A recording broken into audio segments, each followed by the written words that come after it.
I started doing like very consistently. How awesome. Yeah, to be consistent is like a whole other thing. So, props to you. Oh, thank you. Oh, this is fire. Oh Isn't it? Yeah, this is so good. I had to put you on. It's so good. I like to do it like very candid, so okay, perfect. You might just go into the conversation and then I'll do an intro. Okay, slay. I'm down for that. Basically already talking. Okay, perfect. No, I'm down for that. I kind of watched a few of your pods, so yeah. So I'm curious, it was like, how'd you first like see the pod? Where'd you see it first? Honestly, Lucy. Lucy, okay. Yeah, that's where she's my girl. Yeah, so I was actually talking to her. She was giving me the rundown on Tori, so. No way. She's so sweet. I love her so much. Lucy's awesome. Like she's like different. Like she's like one of a kind. She is. She literally walks in like a unicorn, like yeah, like, she's like so floating. happy. I thought I was a happy person, and then I saw Lucy, and I'm like, girl. No, yeah. I wish I could put her in like a little bottle and like sprinkle her energy everywhere. Right? She's so cute. Yeah. Love her. No, Lucy. Shout out to Lucy. I'm sure she's gonna hear this. But yeah, she was saying that you guys. Well, I don't know if you met there, but it was. She says you guys both go to Desert Beauty, right? Yes. Yeah, we met there. So through our lash girl, Kate. Shout out to Kate. So she gets us looking pretty, looking good. Yeah, and for sure. We've been like that ever since. So. Yeah. So literally, you just walked in one day and Lucy was there, and actually, well, so I helped Desert Beauty like with their photography and like content here and there. Okay. And originally, Lucy was like kind of promoting them. Yeah. And from there, Kate, the owner, was like, hey, I want you to take pictures of Lucy, and I need pictures of lashes. And like from there, I met Lucy, and just one of the bestest friendships I could ever have. Yeah. So I'm super blessed, not only for Lucy, but for all the Desert Beauty girls. They've truly become one of my bestest friends. And just as I'm getting older, like they're just it's such a rewarding friendship. Yeah. So when you guys go in, is it just like a big like party type thing? It's like girly vibes. Yeah. It's girl time. And like I love them so much. It's always a good time with them. So that's awesome. So yeah, your name's Tori. Yes, what's your last Tori. name? No, I'm just kidding. That's all I know. I'm actually used to that. I used to go by Simply Victoria, and then I had to change my Instagram. It was my personal originally, and then everyone would just message me there for photography. Yeah. So it changed to Tori's Takes. Okay, yeah. And then my real name, which I go by Tori, is Victoria Duran. Okay, so Victoria my Duran. Full actual legal name. Yeah, your government name. Yeah. But I love Tori. Yeah. So. And you grew up here in El Paso? I did. I've been here all my life. Just a Mexican girlie. Yeah. How old are you? I'm 21. 21? Yeah. When was your birthday? August 22nd. Oh, okay. So what is it? What sign? What's that sign?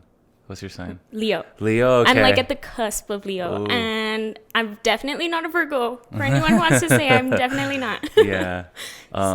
Well, you can have like a little bit of both, no? Like if that's how it works. Yeah, but I'd say I do. I'd say I do, but I'm definitely a Leo. Both of my parents are also Leos. Mm-hmm. So yeah, I feel like cool. I'm definitely a Leo. Do you know your sign? Yeah, I'm a Sagittarius. Okay, period. But I'm actually right on the edge. I'm like Capricorn and Sag. Like, okay. But I'm on the Sag side of that, you know? Okay, love. Sages are always a vibe. Capricorn, a vibe. Yeah. And I'm not super into astrology, but my sister's a Capricorn, so she's a vibe. Yeah. Love her. Awesome. So in any Capricorn I met, vibe, and then Sag, always a vibe too. So, period. Yeah. What'd you do for your 21st? Oh my God, I went to Hush. Yeah? That Hush is a vibe too. It is. And my birthday fell on a Tuesday. So I just told all my friends to go, and it felt like a whole private party. Oh, okay. So it was a slay. And then, if you didn't know, I'm a big Disney fan. Really? So all I wanted to do, most people want to go to Vegas. I wanted to go to Disney. Oh, for sure. You know what Disneyland is like? It's amazing. I love Disneyland. Yeah. Who's your favorite character? Like, what's your favorite character if you have one? Oh my God. Recently, I don't know if people are going to know, but there's this movie, Turning Red. Okay, it's the second one of... It's like a red panda. Oh, you know what? Never mind. I'm thinking with the movies of... it's like the Emotions. Yeah, that's the... Oh my God. Is it not Elemental, right? The one before that. Inside Out. Inside Wait, Out. Is that a Disney movie? It is a Disney. Yeah, it's okay. Pixar. See, I got those mixed up, but no, yeah, I get. You said Turning Red. Yeah, Turning Red. It's very kiddish, and I am a kid at heart. Mm-hmm. Of course, I love Disney, so nobody come for me. But I just was watching the movie, and it like takes place in the 2000s, so it was very nostalgic for me to like watch, and like very middle school, which I think was kind of funny. But really, what got me was the ending message of it. I was like, oh shit. Yeah. What's the message? You can spoil it for us. I can't really remember. No, it's all good. It's all good. But it's great. It just talks about like, you know, your parents having high expectations for yourself, and sometimes like you're not even being yourself, and you need to be true to yourself at the end of the day, but also give your parents, you know, some leeway because it's their first time living life as well. Yeah. So it gets pretty deep. Yeah, it doesn't look deep, but it gets pretty deep. So yeah, that sounds really. Have you seen the one with Jamie Foxx? I forgot what it's called. It's is it Soul? Maybe, I don't know. He's like a jazz artist? Yeah. Oh my God, that was so deep too. Yeah. Yeah, I'm really Pixar has been slaying. Yeah, Pixar for sure. has been slaying Forever. Yeah, but I ended up going to Disney. I think maybe I was a little hungover. At Disney? Not at Disney, but like we landed, and that day I was literally like. Oh, okay. So you celebrated Tuesday, and then you went to Disney Wednesday? Yeah, wow. I flew out 6 a.m. I was like, we're not missing this. And yeah, everybody was obviously giving me drinks at night. Yeah, so for sure. I was on the plane like. You should have had a little drinky drink on the plane. That would probably help. Oh my God, Nah, I don't know. That's what you do when you go to Vegas. Period. Yeah. Oh my God, I don't know how I feel about Vegas. I went to Vegas for like 4 hours. Yeah. So I don't know. I'll go in the future for sure, but it's an animal for sure. It like, is. Yeah. It is. You have to be mentally prepared for something like that. For sure. Like it looks fun, but I feel like it's very money sucky. Oh, for sure. Like you're gonna what I mean? spend a lot of money. Yeah, which is fine. Like I don't mind that, but I feel like everything's like. Yeah, you know? that it can definitely be like that. So, but also so is Disney. Yeah, a little bit. Everything at Disney is like expensive, but it's like when you're on something like that, you don't even like think twice. Sometimes you're just like, screw it, give me like 3 churros, and then it's like $60. Yeah, but it's all good. No, for real. My parents used to take me like all the time when I was younger, so that's why. Yeah. I'm addicted now. Yeah, I actually have an amazing Disney story. So tell us. I think Disney's better. Disney is better as an adult, personally, because you Yeah? get to like appreciate it more. Like you get to appreciate like I don't know, just the aesthetics, all the detail involved in like the Yes. rides and stuff. Anyways, I remember, so we spent like the whole day at Disney, right? Period. And it's super dope, obviously, ride all the rides. But then there's like, it becomes like, I think it's like 5 o'clock and we just want to grab something to eat. So we go to downtown Disney. So there's like a bunch of like good restaurants and stuff, right? And then it's like happy hour at this, like, because I don't think they sell drinks inside Disney, only at like certain places, right? So literally we see a happy hour going on like at this like bar in like the middle of downtown Disney. Period. And we get like not trash, but like we have a lot of drinks. Like we at least have like 5 shots in like a matter of 10 minutes. And then we go back into Disney, and I kid you not, it was like the best time I've ever had. No just way. walking through that like boulevard, just like buzzing. And it's just like, I don't know, it was such a good vibe. Love. Probably wouldn't recommend going on rides during that, but like it's still really fun. No, Highly recommend getting drunk at Disney. I honestly no, at Disneyland they have a shitload of drinks. Now, really? Yeah, it's like that's what people go for sometimes, just the drinks. And I originally was like, I need to go try drinks at Disney. Yeah. But since I was already like a little messed up from Tuesday, I was like, you know what? Yeah. And they gave me a birthday shot when I was At over Disney? there. Really? Terrible. Yeah. 10 out of 10 do not recommend taking a birthday shot. Wait, so they sell drinks inside the park now? Yeah, they do. And What it the has a heck? yellow cup. That's how you know they're alcoholic. That's okay. That's different now. Yeah, but Disneyland doesn't have too many alcoholic places, but you know how there's California Okay, Adventure? yeah, that's what I heard. They got every single corner has drinks. Okay. So I'm gonna have to go back. Yeah. When I'm not. Yeah, exactly. I can't start off the trip like that. I need to go in and have the fun. For sure, yeah. So, That's yeah. dope. Nah, Disneyland's dope. So where'd you go to high school? I went to high school, America's High School. So you graduated in, don't tell me. What, 2021 or 22 or 2020. 2020, okay. Yeah. Now, let's go back a little bit. So Yeah. you said you have 2 younger siblings. Yes. And you guys are pretty close. We are pretty close. Yeah. We're like me and my sister are 4 years apart, and then me and my brother like 7-8 years apart. Oh, okay. So, yeah. Are you like, what is it like being an older sibling? What do you Oh say? my God, I totally have older sister like syndrome. Yeah. I see them and I'm like, can you guys please stop growing? And they make me so proud. My sister, she runs track, cross country, and I used to run track and cross country as well, but she is just so locked in right now. I can't wait to see all the places she's gonna go. She's normally a long distance runner, but she is hitting like sprinter times right now, and Wow. it's amazing to see how much she locks in. Yeah. And reaping the rewards of that. So it's funny because she's my little sister, but I look up to her so much. And my little brother, God, he's so locked into, he's so talented. He's a baseball player, but this dude will go to like PE, and then they have athletics in school, and then he'll like go to like private practices, etc., and then still be working out at home. And I'm like, when do you sleep? Yeah. And then he's always wanted to sing since he was younger. When he was little, he asked me and my mom to take him to like Shawn Mendes when he came here. And recently he whipped out the guitar. Like he normally like plays in his room, and we're like, okay, like, you know, he's learning, he's practicing. And me and my mom were home, and he's like, hey, can I play for you guys? And we're like, okay. He kept messing up a little here and there. And then out of nowhere, he's like, can I sing you guys a song in Spanish? And we're like, yeah, sure. I was crying. Kills it. I didn't even know he could speak Spanish like that, because we're not that fluent, me and my siblings. Like normally I'm the most fluent one, but wow, it was beautiful. I'm like, maybe I'll play it for the pod. Yeah. Do you have it? Yeah, I do have it. Oh my God.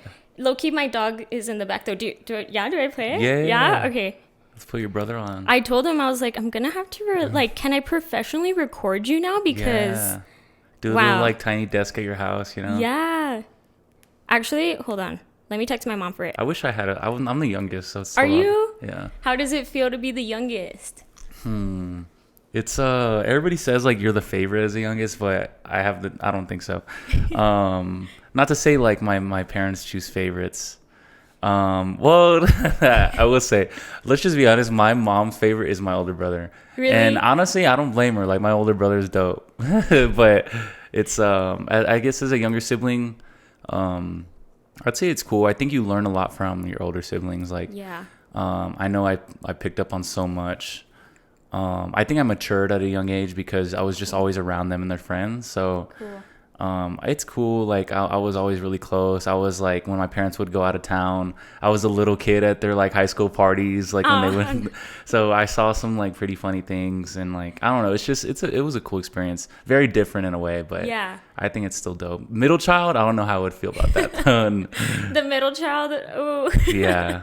But no, it was cool. No, I think being the youngest is definitely super cool. Yeah, it's dope. I hope as like older siblings, you guys do look at us as like examples and learn from our mistakes. Yeah, oh my definitely. God. So yeah, I see my sister. She's a middle child, but God, is she like so mature for her age? And my little brother too, as he's growing.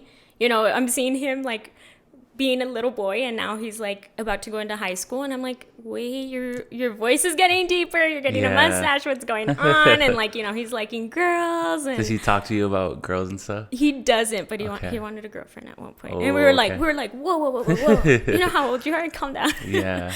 And he's just like a big sweetheart, and I'm seeing that, and it's just, I'm like, oh, I'm so proud. And going back to how you said your parents possibly would pick favorites, I would say my parents have done such a great job at loving us so equally. Yeah. And it's definitely like they're there for us for any little thing. I don't think any of us have ever felt like favorited at all. So I'm kind of awesome. Yeah, my parents pretty much they slayed. Yeah, they slayed at for parenting. Sure. So do you think they'll watch this podcast? Honestly, they might. Yeah. They might. Shout out to parents. I'm like, Rosa and Victor. That's awesome. So what'd you do like growing up? Growing Yeah, up. like, what'd you spend most of your time doing, would you say? I was honestly a big time athlete. Yeah. Obviously I'm retired. Nobody asked me about it. But I played volleyball pretty professionally. I started sports at a young age, but I'd say volleyball I started from like 3rd grade to like 8th grade, and I played very competitively. We made it to nationals multiple times. Like club volleyball? Yeah, club volleyball. Who'd you play with? I played with the Diggers. Okay, yeah, I don't think because my sister played club, so I know a lot of like a lot of the clubs. But that's awesome. Yeah. Yeah, that one. I mean, I loved it. God, I still love it. I was peppering with my brother earlier today. And then Would you play if you don't? I was a libero. Oh yeah, so, yeah. I could see that. Yeah, I'm a shorty. So that was my specialty. And then I got into running 6th grade, and that's where it kind of interfered with volleyball. Running, I did that 6th grade till my senior year of high school. So that was like 7 years. Volleyball, I think that was maybe 6 years. So you didn't play volleyball in high school? I didn't. I really wanted to, but cross country and volleyball were at the same time. Okay. And and it's kind of a lot to balance them both. And then so I had to choose going into high school. I had to choose one, and I honestly thought, I'm like, well, running, maybe I could get a college scholarship with that, you know. But running is very mental, very physical. It takes a toll on you, especially after so many years. And the way we'd run is we'd train for cross country like half of the year, 2-week break in the winter, train for track, 2-week break in the summer. So I did that for 7 years. Yeah, that's nonstop. And it was pretty hardcore. Now I'm retired. I got hurt my senior year. So and then COVID happened my senior year too. So that was kind of. So did you have an online graduation, or it was like outdoors? Thankfully it was outdoors, but it was supposed to be like in the field, and we were supposed to be like sitting in the field. And then I guess COVID kind of spiked a little bit more, and all we did was like wear a mask, got in a line, grabbed a diploma, shook hands, and like that was it. Well, so like I'm curious about. I don't think I've ever asked this question of someone who like graduated at that time. Like, did you feel like you just got like your high school experience was kind of like depleted? Not depleted. What's the word? Just like diminished with COVID. Low key, yeah. I mean, thankfully, homecoming was great. Our football team during that time was slaying. Yeah. So that we had a great like beginning of the year. Your first semester. Yeah, but then again, I was hurt during the like let's say the first semester of my senior year, and then I was coming back into track, and like we were about to go on an out of town trip to race, and for spring break happened. I've been on spring break for 4 years now. So, and I mean, I would have loved, I never got to go to prom. I didn't get to have like the regular graduation. But my college graduation made up for that. Yeah. So that was, and honestly, it was very surreal. Yeah. Maybe because I didn't get to graduate from high school like how I thought I would. For sure. But I think definitely graduating from college gave me that graduation closure. Well, it makes you feel any better. My college graduation was online. So no way. I actually spent it at a poolside at a hotel, like, because I went to Arizona State. Yes. So we still went to Phoenix, but there was really no in-person graduation. So we literally just watched it on the TV type thing. No way. But anyways, so did you what were your plans? So you kind of wanted to do like track or cross country in college, right? Yes. And so when you got hurt, how'd you feel? Like, were you kind of like bummed out about that, or? Yeah, I was so bummed out because I mean I was doing that every day, 7 years. Yeah, that was like your entire life. Yeah, and I would run with my friends every morning too. So it felt like at the same time I'm missing out on time with my friends, etc. Like obviously before I took it very competitively, but once it came back to track, I just really was like doing my best. Like I was like, all I can do is run my best on this track. Yeah. And I fell in love with it even more after being hurt, which was very beautiful actually. And honestly, it feels like closure from that. And yeah, I mean, from there, after getting injured, I didn't really consider running for college again because being injured was very crazy. Yeah. Don't want to be injured again. But I think it helped me admire the sport even more. For sure. So, and I truly felt like, runner's high. Oh yeah. But sure. Like, I mean, when I'm racing, like, because normally you can be in your head when it comes to racing, you can be like, I need to do this, that, and you can be very competitive and then like beat yourself up. Yeah. There's no fun in that. So from there, every time I got on the track, it was like, all I can do is my best today. Yeah. And that was beautiful. It makes you realize like once you don't have it, it's like, oh, like, it's really just the sport I miss and just like being out there with my friends and everything. Like, there's so much more to it. Cause like when you're doing it every day, like, let's be honest, sometimes we don't want to go to practice. Sometimes it's like, damn, bro, like, I don't want to do this today, but then you don't have it. And it's just like, damn, I love this. Yeah. It felt like my life was stripped away from me almost. So yeah. And sometimes I would be out there too. And I'm like, why am I here? I'm literally running. I'm like, why am I here right now? For sure. I can definitely relate. Like I stopped playing. I had like opportunities to play in college basketball. Nice. I ended up just going because I had pretty good grades, so I had like academic scholarships. So that's why I went to Arizona State. But yeah, when I stopped playing, it was like, damn, I didn't realize how much I love basketball. It was kind of tough actually. Like did you ever have moments where you're like, damn, like I really do want to play in college, or it was just kind of like you had some closure with that? I'd say it felt like that with volleyball. Oh, okay. So that's where I'm like, oh my God, like no regrets in life, but like low-key regrets. Yeah, I feel you. Because I see people play college ball and I'm like, oh my God, the things I would do to play. But I mean, I enjoyed volleyball and I enjoyed running, and I don't think I'd be here today, doing what I do, doing what I love. Yeah, I can definitely say the this same. path. So that's amazing. Have you been to the run clubs at all yet? The Run for It? I haven't, but I know I need to go for sure. Yeah. I saw you run the half marathon. Yeah. How was that? It was good. It was honestly that was my third one.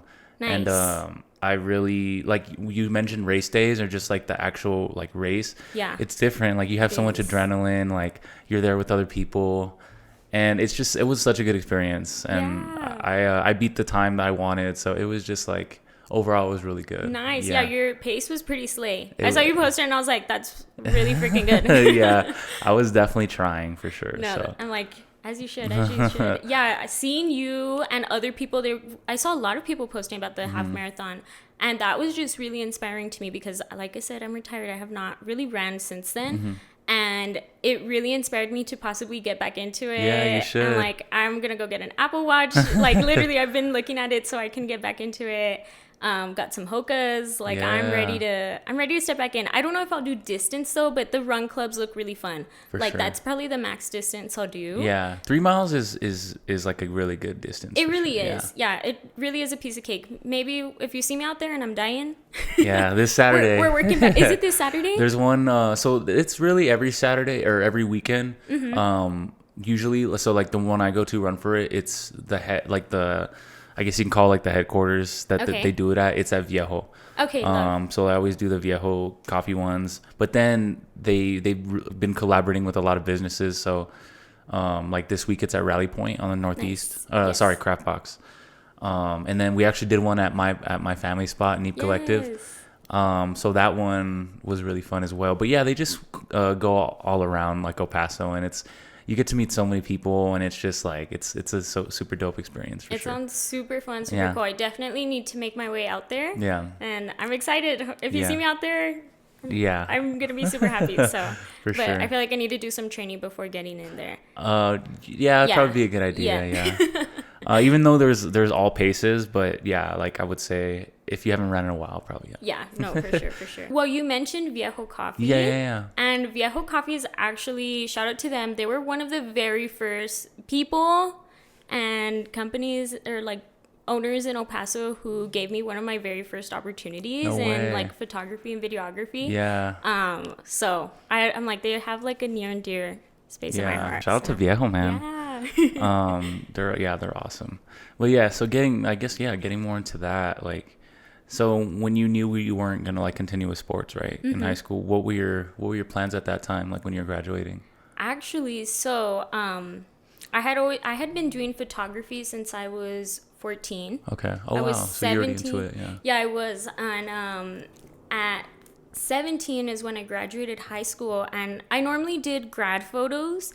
And my parents were very ooh, COVID. And I was please, Mom, please, let me do grad pictures this year. And normally I wouldn't get too many clients. I was constantly who's going to hire a 14-year-old? But from 14 to 17, I was constantly pushing my photography. A lot of people wouldn't hire me. And I was literally sitting there dang, why isn't anybody hiring me? And at 17, I just asked my parents, please, please, please give me a shot, And sure enough, from 2020, it just blew up. Yeah. And you would think COVID year. And I started getting so many grad clients starting that year. And from there, normally when I would do photography, it was just grad clients. And then I wouldn't work too much throughout the rest of the year. That's when I had clients. Yeah. And from there, I've had nonstop clients since. So were you planning to go, because you graduated, were you planning to go to college at that time? Or? I was planning to go to college. I started at EPCC.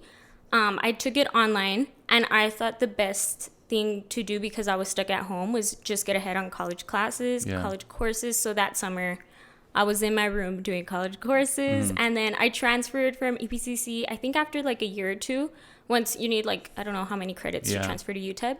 Transfer to UTEP and 2021, and that's a big jump. Going to actual college, I was oh shit. Did you enjoy it? I honestly, I'm like, yeah, I did. It was definitely like very college experience going to the auditoriums as compared to EPCC. Yeah. But I think EPCC is great for anyone who's doing college in El Paso. I think that's a great starting point, and transferring to UTEP is always a great thing as well. Yeah. I mean, I got my degree from UTEP. Nobody knows I got all my credits from a lot of my credits from EPCC. What's your degree in? My degree is in media advertising and communication. So it helps you in your field right now. Yeah, it pertains to my field, and I call it marketing without the math. Yeah, that's cool. Yeah. I'm like, I got a gray hair from taking accounting, and that shit was hard for me. Yeah, that's one of the reasons I didn't go like to a business or degree like that, because of the math. Like I was terrible. Yeah, for me it was so bad. Yeah. It was during COVID, and I would put like Vaseline on my camera, and I had like stacks of quizzes, and I was like, anything I gotta do to pass this class right now. Yes, like on the lockdown browser. Yes, I don't even. Wow, think that's a hack. That's crazy. Yeah, but I was literally like, oh my god, gotta do what I gotta do, and I got a gray hair from accounting. Did you like, really? I'm like, she's somewhere in here. No way. So you actually remember like getting one single? Yeah. Oh, I see it. No, I'm just kidding. I was like, damn. No, I'm just kidding. But math is kind of hard for anyone who does any of those degrees pertaining to math, accounting, business, regardless. Props to you guys, because that's pretty hard, honestly. Yeah. So you said you started like at 14, like with photography. How did that come about? Like, how'd you get into that? My dad always had a camera taking pictures of us doing sports. I picked that up like when I was in middle school, like just messing around with it. But when I was 14, actually, I'm like, let's go back 6th grade. I wanted to be a Minecraft YouTuber. You played Minecraft? I did play Minecraft. Minecraft was fun. Minecraft is my shit. It's like, I love it.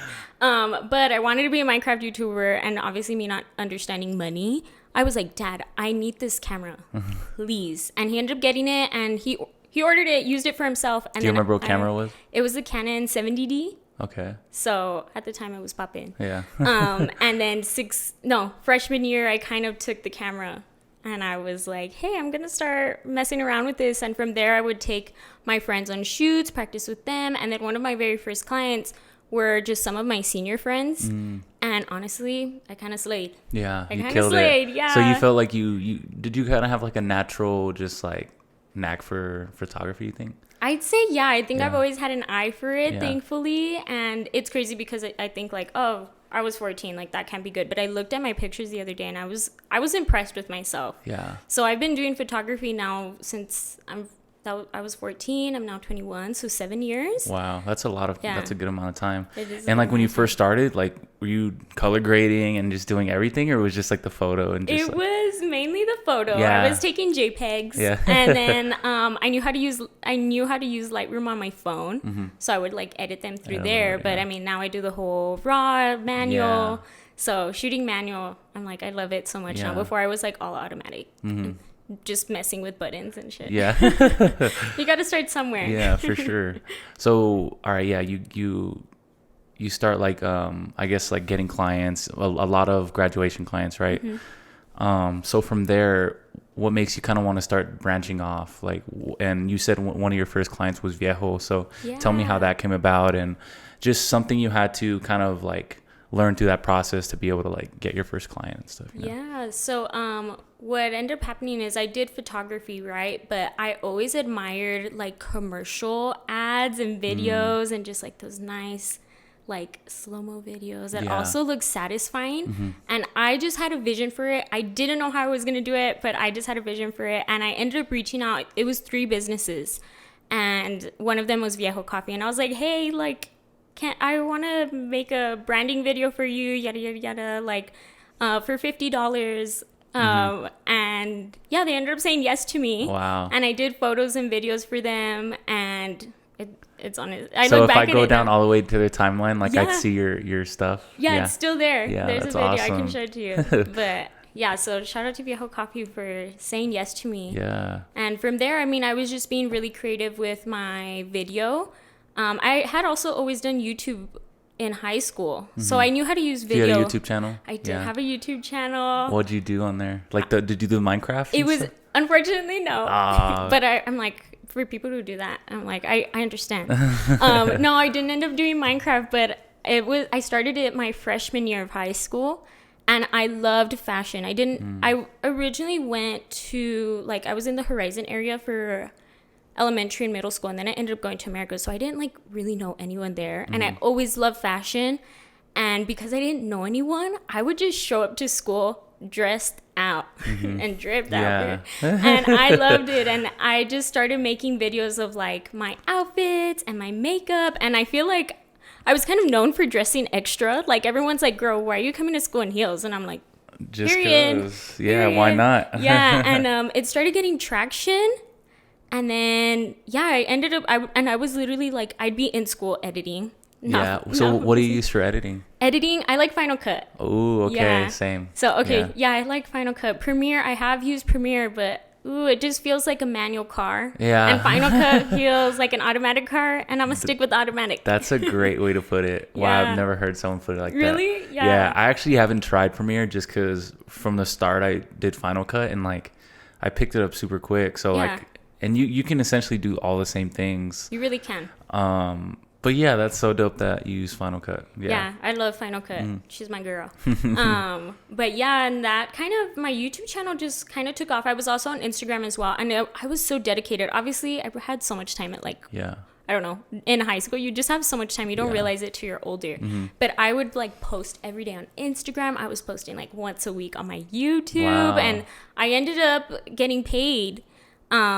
Like, I think this was like, what, 2016? Like, I ended up getting like ad revenue. Yeah. Wow. And I think before then it was kind of hard to get that. And it came down to a point of like, okay, YouTube or school, and it just, and then I was running. So it was a lot to balance. But that's where I feel like it let me come out of my shell a little, and I gained some confidence from it. Yeah. And yeah, I love YouTube. That's technically where I'd say I started. Yeah. So before that, were you kind of like a shy girly or what? Yeah, I really was. I'd say like all my life I was a very shy girl, and I would low-key get picked on and bullied about it. I'd say like a lot of my life, like for as long as I can remember, up to 6th grade. And then I remember going into 7th grade, and I had a friend who had like no fucks given. And I just started channeling that. I was like, I need to be like her. And I went into 7th grade, and I didn't let anyone mess with me. And I just Did you have to throw hands with anybody? And like, maybe.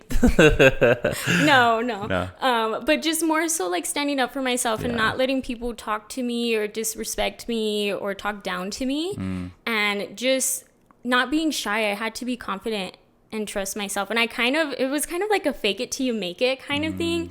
And once you fake it till you make it, it really becomes the reality. And I feel like that's how I gained confidence and just respect for myself.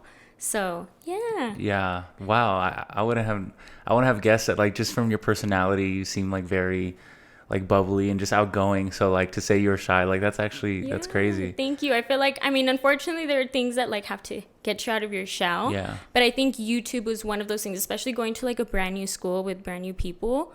I was like, wait, I don't know anyone here. Yeah. And I was kind of like, I'm going to use that to my advantage. Like, no, who's going to tell me anything? And it was a great experience being on YouTube and Instagram. And yeah, I was very dedicated at a young age. Yeah, I can definitely relate to that actually a lot, because I was anybody who knows me, like maybe even just a year and a half ago, I was very not shy, but just very like not in a way, kind of just like not very outspoken. Gotcha. Like I was very to myself. With my family, obviously, I was kind of different because I was comfortable, but very to myself. And like, I guess the more, because I actually did YouTube for a while. I was doing like a lot of like vlogs, and I actually did travel vlogs and stuff. Like went to Thailand last year, and I was doing all sorts of stuff like that. That's so cool. Yeah. So just talking to the camera, like that's a skill in itself that I feel like you have to develop. Yes.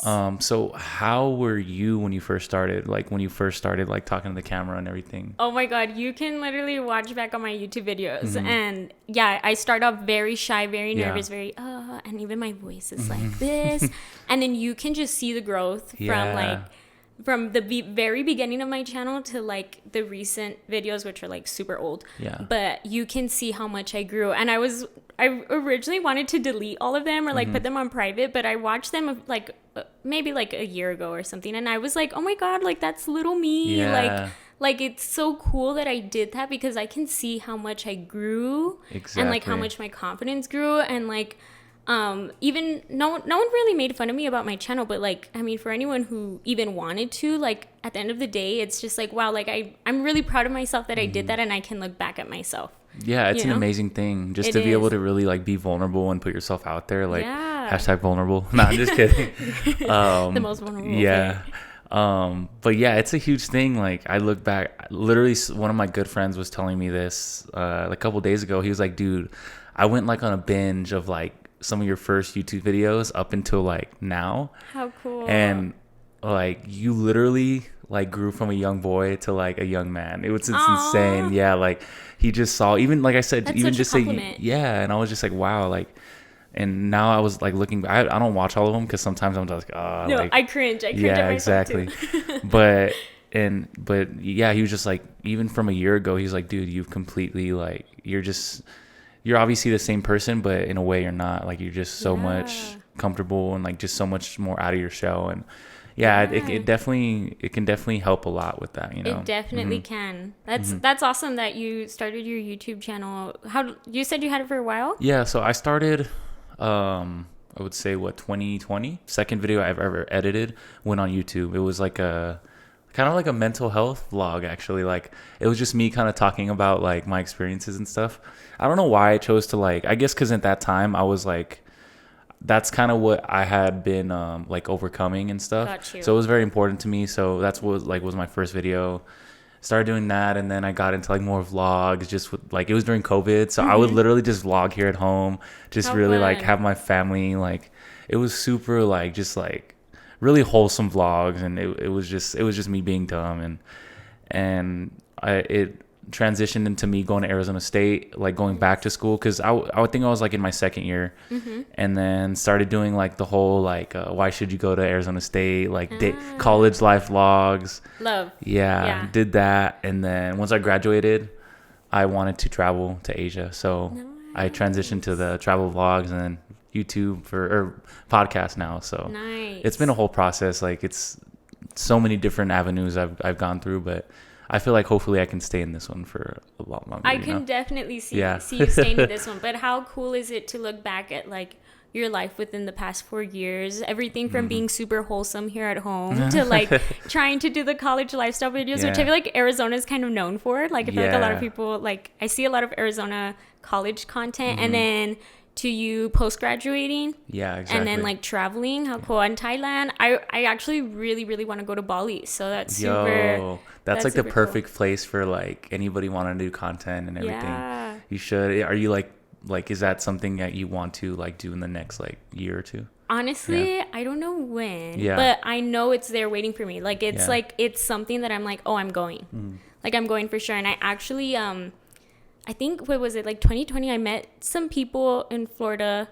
Long story short, I did like a trip, and I recorded some guy, like his content, etc. And I met like a bunch of like people who were pretty wealthy, pretty well off. Yeah. And I ended up meeting this couple, and this couple ended up becoming like nomads, and they live in Bali.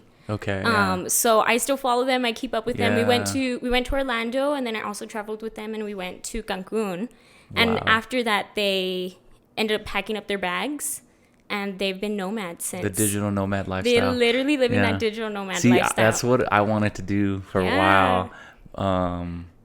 Not saying it can't happen, but that's a crazy lifestyle. Like just literally working remotely, and even you like being a videographer, photographer. It's very what's the word? Yeah, it's very possible to do something like that. So that's who knows? Cool. Yeah, but seeing those people do it, like before, I mean, it was like a dream of mine, right? But like getting to meet those people firsthand, and then seeing their dreams come true just made it seem like, oh, like if they can do it, I can do it. Yeah, for sure. So seeing them still out there in Bali, I'm like, that's amazing. Yeah. I'm like, I'll let you know when I'm going.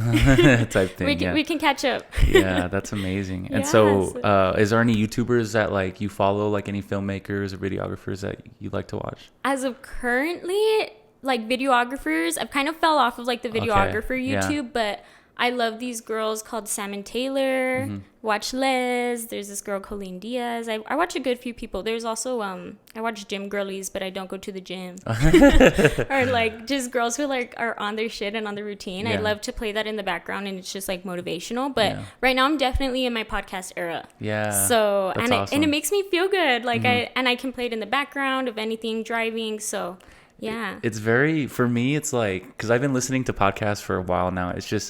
It's a very like it's a word comforting. I don't know. It's just like it feels like you're with someone, like you're just in the middle of a conversation, and I love it. Especially like we were talking about one I've been really on recently was La Plática. Like that's a really good pod. Yeah, I'm loving them right now. I'm like binging all their episodes and all their podcasts, and I feel so comfortable with them too.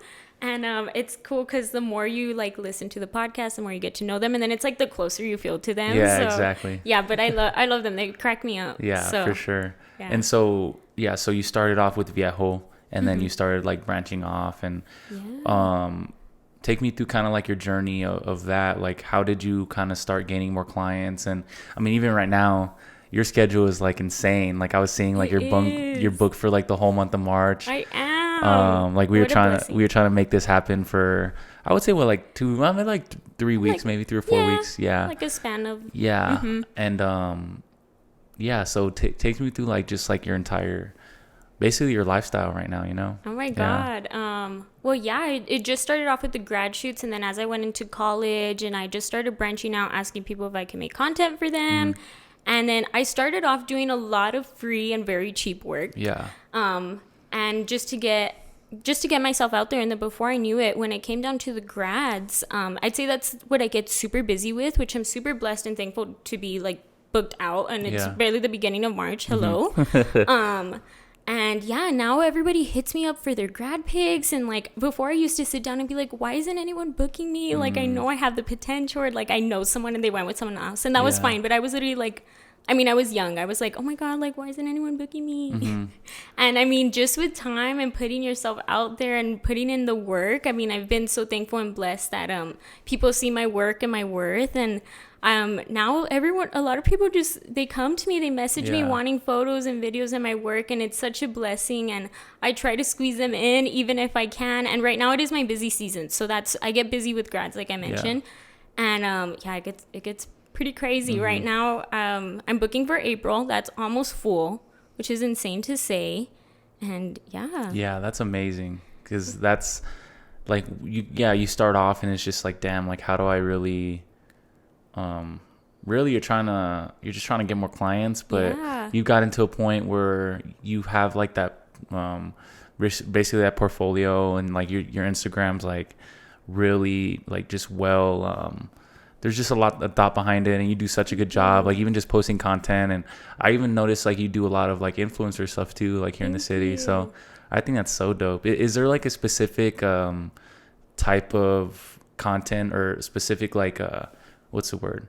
Just kind of industry maybe that you really enjoy like shooting content for, or maybe even doing videos for? I've always loved the food industry. Me too. And it goes back to how I used to watch those like satisfying videos, and starting out with Viejo Coffee.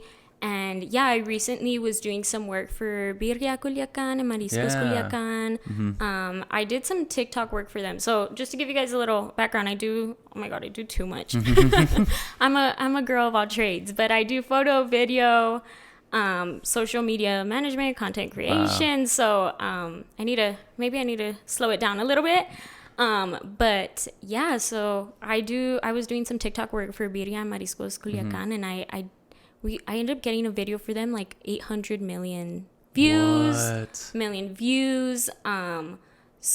that was like just iPhone content. And I think something I love is I have a passion for social media regardless. I think that also stems from me starting YouTube and everything at a young age, and being on social media at a young age. But I feel like I have such a passion for social media, and I really just help a lot of businesses with their content creation, their growth, whether that's more organic content or more professional, and that can be photo, video, or just content creation. So, but awesome. I love the food industry just because the satisfying videos get you. For sure. You can do like so much there's just, I mean, with any videos, there's a lot of possibilities, but yeah, like I really enjoy, one thing that really inspired me, I don't know if you've seen it, it's on Netflix, it's called Street Food. No, I haven't. So they have different ones. So there's one called Street Food Asia, and Street Food Latin America. They basically just go to some of the biggest countries and they basically do like a whole like mini documentary on the street food there. Ooh. And let me tell you, it's like so well put together and like just everything about it. That's kind of what inspired. That's really one of the things that made me want to go to Asia.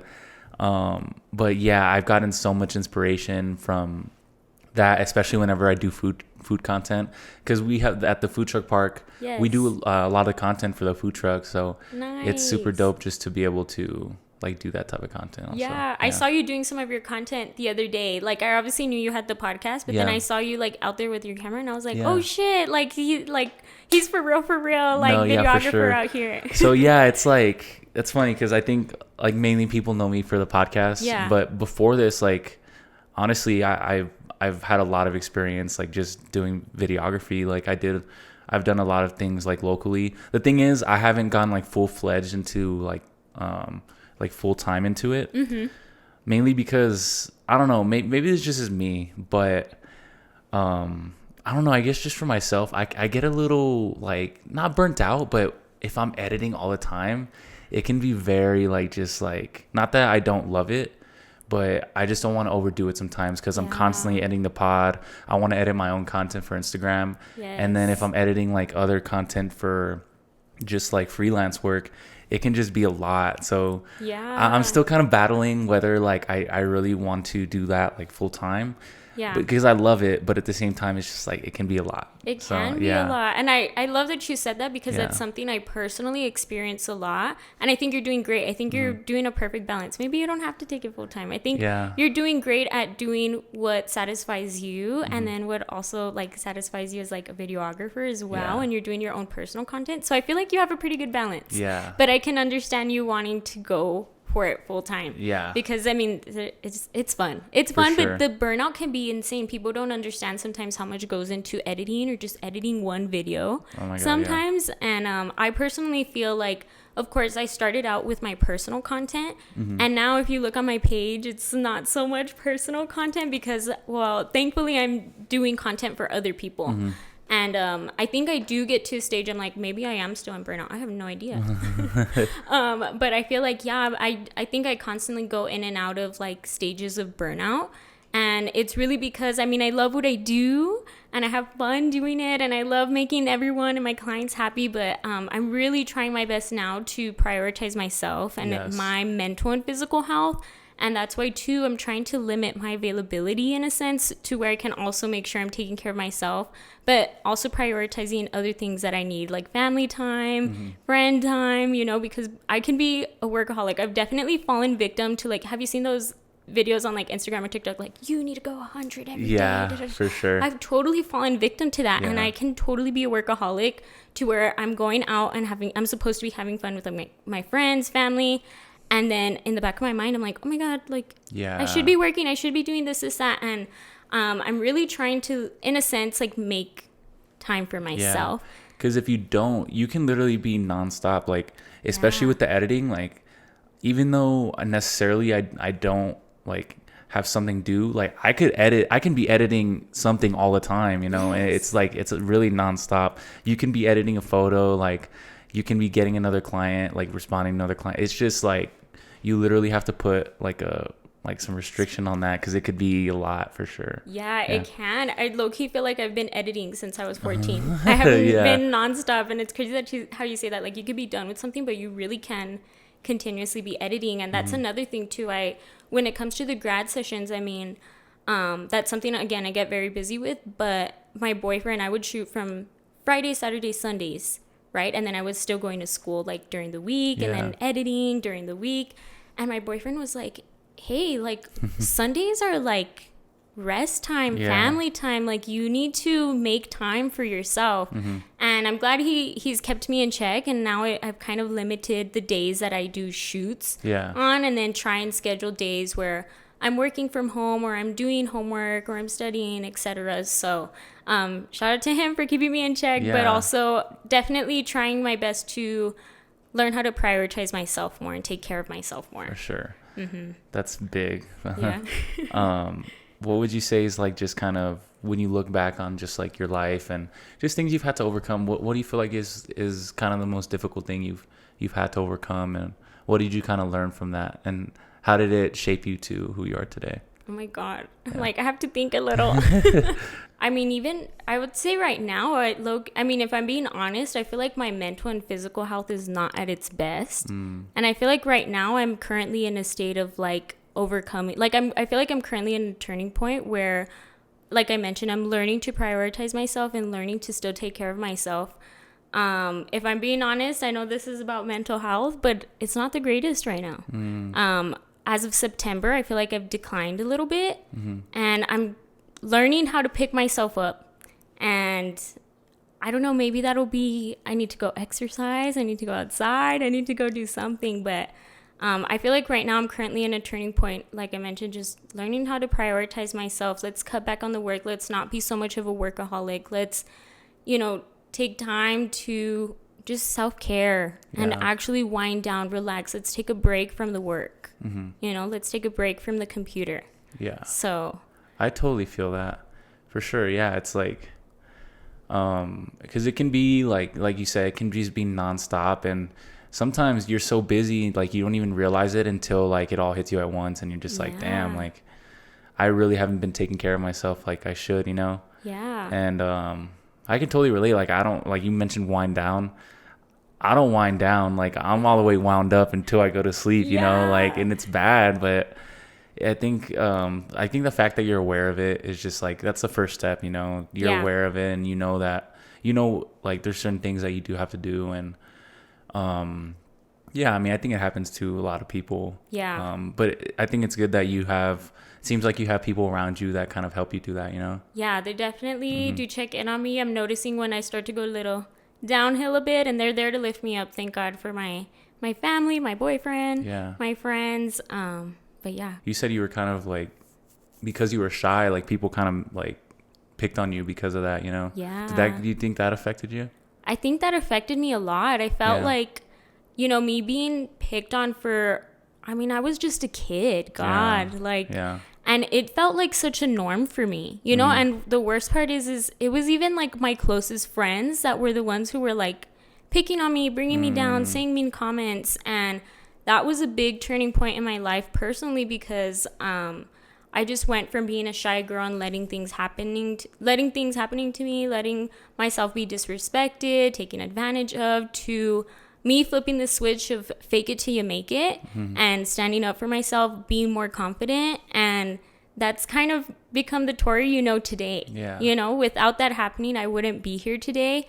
And it's unfortunate situations that have to happen, but that was a big turning point in my life. And again, if that's something that's happening to anyone else out there, truly just fake it till you make it, and you never know where it can take you. You just got to keep succeeding and believing in yourself, and there's always light at the end of the tunnel. Never think that's the end. That's it.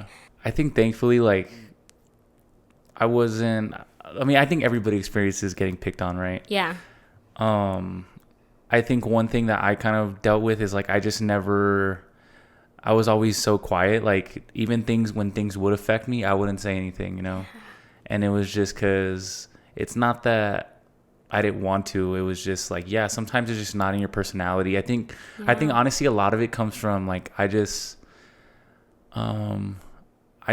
care how, what's the word? Yeah. I just care a lot about people. And like, I don't like, I really genuinely don't like hurting people's feelings. Yeah. So, but the thing is that like, people hurt your feelings, and that's not okay too. So like, it comes to a point where you have to stick up to yourself, and it's not the easiest thing to do. It isn't. So I like my sister's the same way, and like it's just something that like once you're aware of it though, like it really just comes to a point where you just have to say like, yo, like who I am as a person and like my feelings, they're just as important, So why am I gonna let like you person kind of just walk all over me and things like that. And one day you might just snap. Nah, I'm just Yeah, kidding. no, for real. I feel like I snapped. you Seventh came grade, for we heads. snapped. Yeah. And yeah, you don't let people boss you around. Yeah. Or you stand up for yourself at one point, and I mean sometimes it takes a couple of times, but you gotta learning how to set boundaries for yourself. And I mean, I'm still learning how to set that for myself as well. Another thing, going back to like me being in the photography videography business, the way I kind of got into it is I just kept saying yes to every opportunity I got, because I started with really nothing, no clients, and I was like yes to everything. And then it got to the point where I was like, oh my God, I'm overworking myself. And I had to learn how to tell people no. And I'm still learning how to tell people no. It's That's tough, right? It's a tough thing to say. You don't want to disappoint people. But then again, at the end of the day, I mean, you have to learn how to prioritize yourself and take care of yourself. And I'm learning how to say no a little bit more. And I'm thankful for all the opportunities. But your mental sanity at the end of the day is more important. Let's just get a little bit like specific for someone who has trouble saying no. Yeah. What's some advice you would like give to them? Like, what's the not the easiest, but what's the best way to kind of go about it? Because I struggle with it, you know. I struggle too. Yeah. I'm really nice about it, and I'm like crying as I'm typing it out. Type thing. Yeah, but I do it in the most respectable way as I can, unless I've been like disrespected. I'm like, hey, this is not cool. But I just say like, hey, you know what? I really appreciate the opportunity, but unfortunately, I have to turn it down. Or is there any way we can like push it to another day or extend it? Yada yada yada. Yeah, and it's just being honest. It is being honest. And like, I think what I always hear is, it's not what you say, it's like how you say it, honestly. Like, that's very true. Yeah. Very true. Have you experienced like difficulties or like just challenges being like a woman in the field of videography? Oh my God, yes. I feel like it's very male dominated, especially in the past. And I felt like, I mean, no one's ever told me this, but I mean, it's just how you feel inside. I just feel like, since it was very male dominated, I felt like I was looked and frowned upon in a sense. Like, oh, because I'm so young or because I'm a woman, like, you know, like, I don't know. Oh, and I think I've had someone mention the comment like, oh, like, you're okay. Really?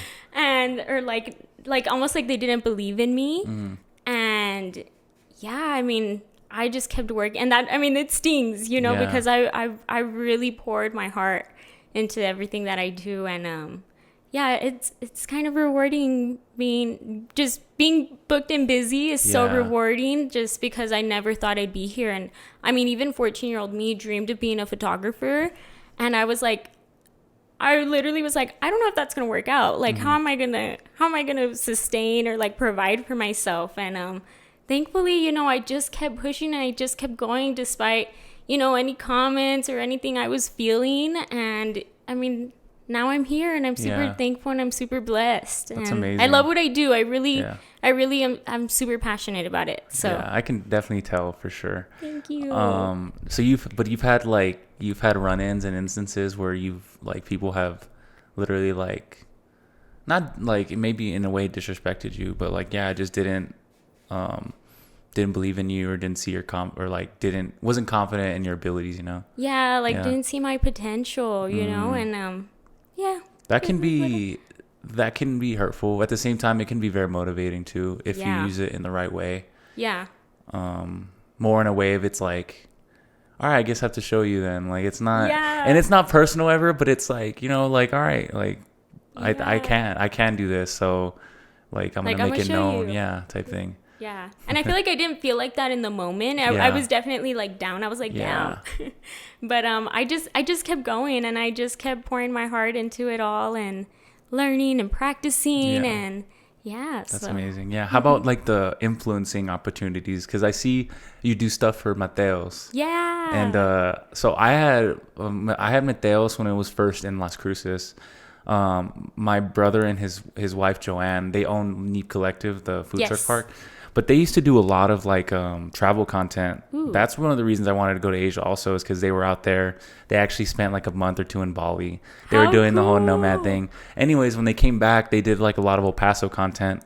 cool. And then Mateos ended up reaching out to them to go like do a video for them, and I'll send it to you because that's actually pretty cool. Please do. But then they opened one here in El Paso like maybe like a year or two ago. So how did opportunities like that come about, you know? So thankfully, I'm like, also I saw Mateos when they popped out in Las Cruces. I had wanted to try them for so long, and then it wasn't until they came here to El Paso.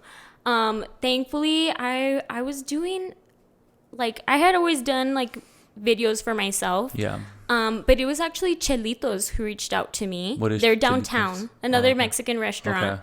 And they asked me to go make a video for them, and of course I went, and everything was delicious. Everything was good.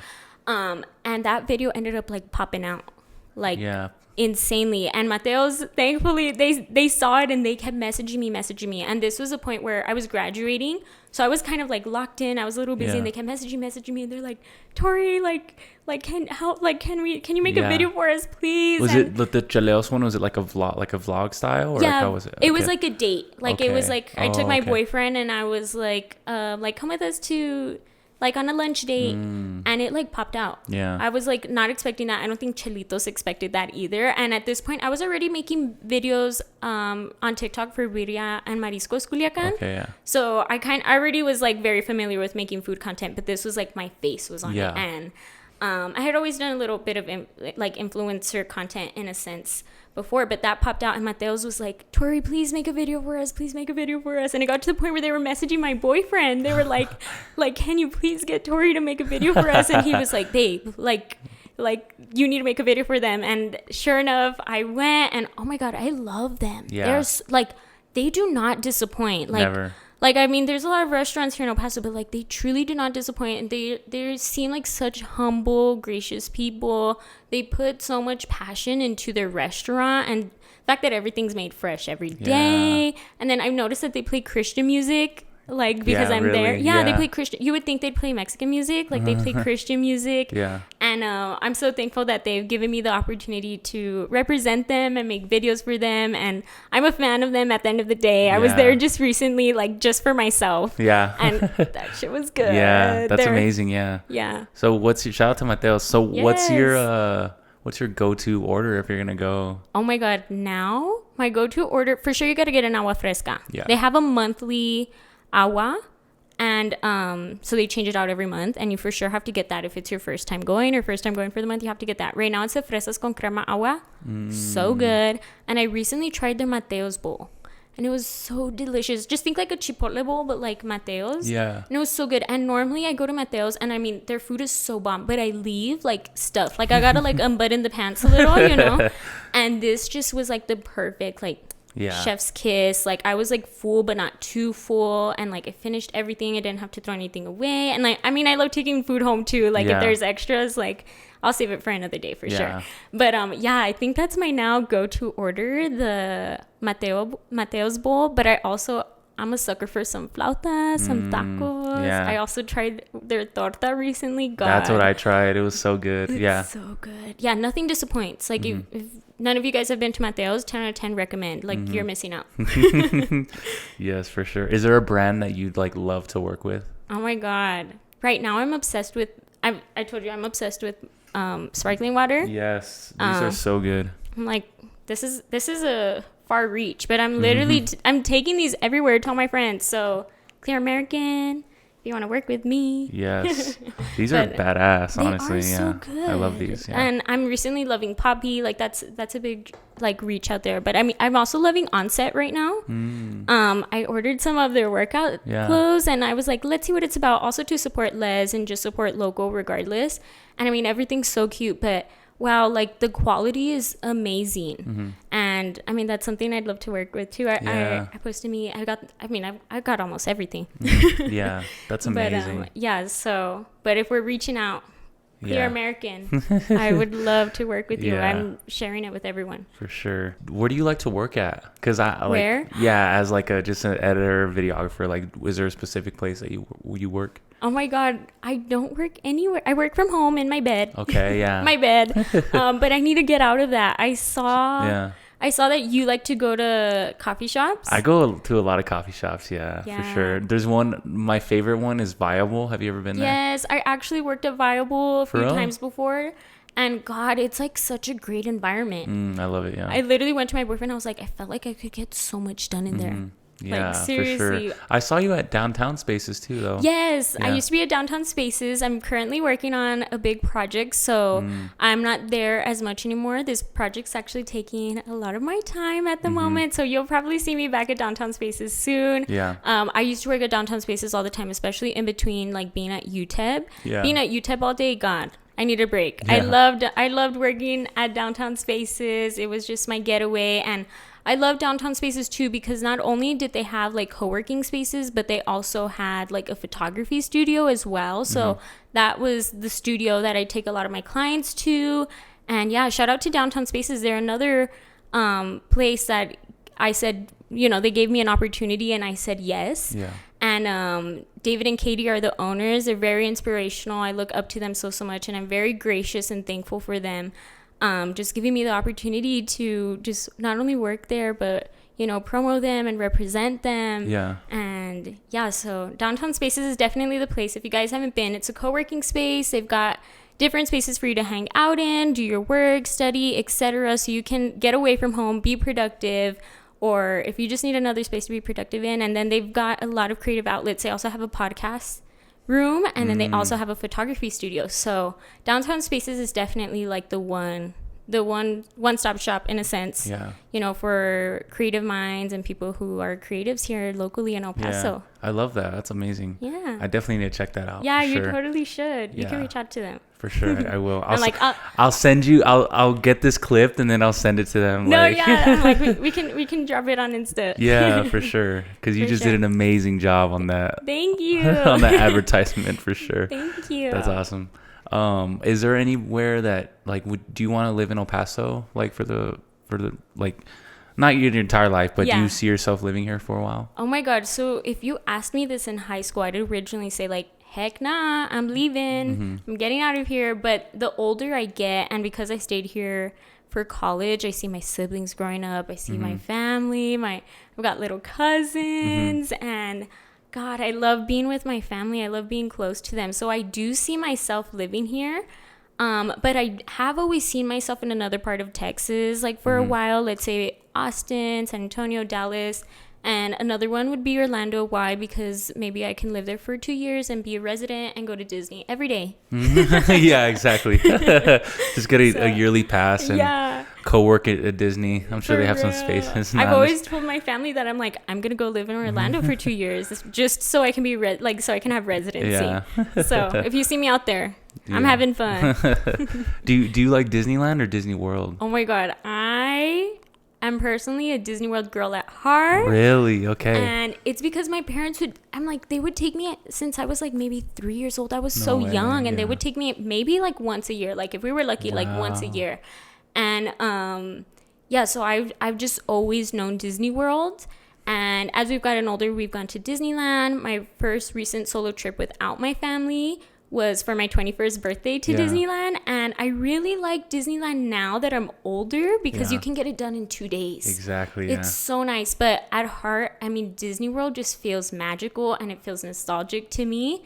And another thing too, my friend Lucy just went to Disney Tokyo, right? And she brought me Disney ears. No way. Yeah, so she's so sweet for that. She got me some bell ears over there. So, that's awesome. Because I'm like Disney obsessed. I get annoyed with myself. Yeah, that's so dope. Yeah. Are you Disneyland, Disney World? I've been to Disney World once, and I was like, twice. I went when I was 2 years old. I actually got lost. No. Yeah, my parents lost me. Can you believe that? Oh my God. Yeah. Thank God you're here. Yeah, I mean, I could be with the wrong family. Can you imagine? That would be too funny. That'd be insane. They love you. Yeah, you're doing a great job. They are. But yeah, I went when I was 10 also. So I want to go when I'm older. So like I said, I can just appreciate it more. Yeah. But Disneyland's dope. Like I just like how everything's in one place. Like, yes. But I think I don't think you can choose. I'm the type of dude where like they both offer very great experiences. It's just a matter of what you're in the mood for, you know. It really does. I 10 out of 10 really recommend Disney World. You got to prepare for it though. Yeah. Even when I went to Disneyland, I was like locking in at the gym, and I was like, babe, like we got to train for this shit. Like we're gonna be walking miles. And right now I'm definitely, oh my god, I want to go to all the Disneys in the world now. Yeah, like that's me being Disney obsessed. Like I'm a little crazy for that. Did Lucy influence you? Yeah, a little bit, but I had known about Disney Tokyo and like a little bit of Disney Paris, but I didn't know there were 2 more. And those look sick. Hong Kong. Yeah, and then there's I don't know if Shanghai and Hong Kong. Those look insane. Yeah. I gotta learn the language. Yeah, for sure. Learn some Mandarin. Yeah. Yeah, no, I think one thing you need to be prepared for in Florida, though, is the humidity. Oh my God. Sure. Like, we're saying that, but it's literally no joke. Like, you will, like, not suffer, but it can be pretty bad, you know? It is. And then the random raining, too. Yeah, literally rain for like 10 minutes. And then, it does. But my parents were prepared with ponchos. Oh, they literally were like...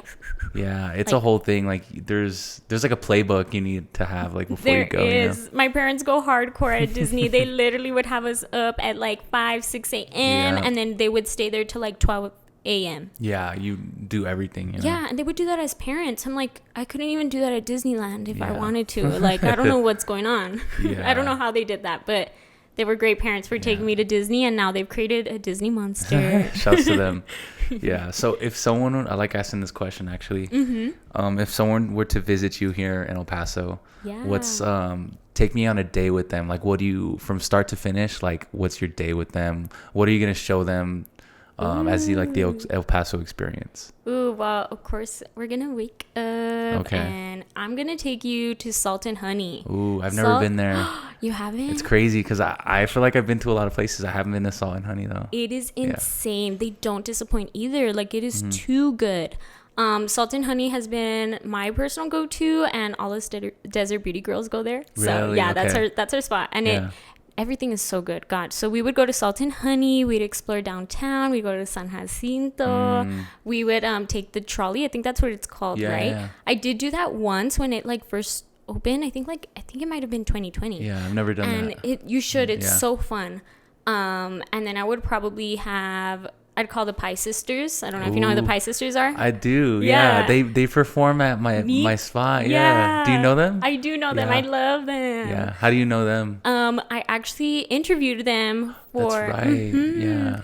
And God, I love them. They're like they're my bestie girls. We get along too well. They're amazing. Too well. I love them so much. I wish we can have like 4 seats. So I know. So they can maybe in the future you're at NEEP. But I would call up Pie Sisters and I'd be like, hey yo, come to downtown.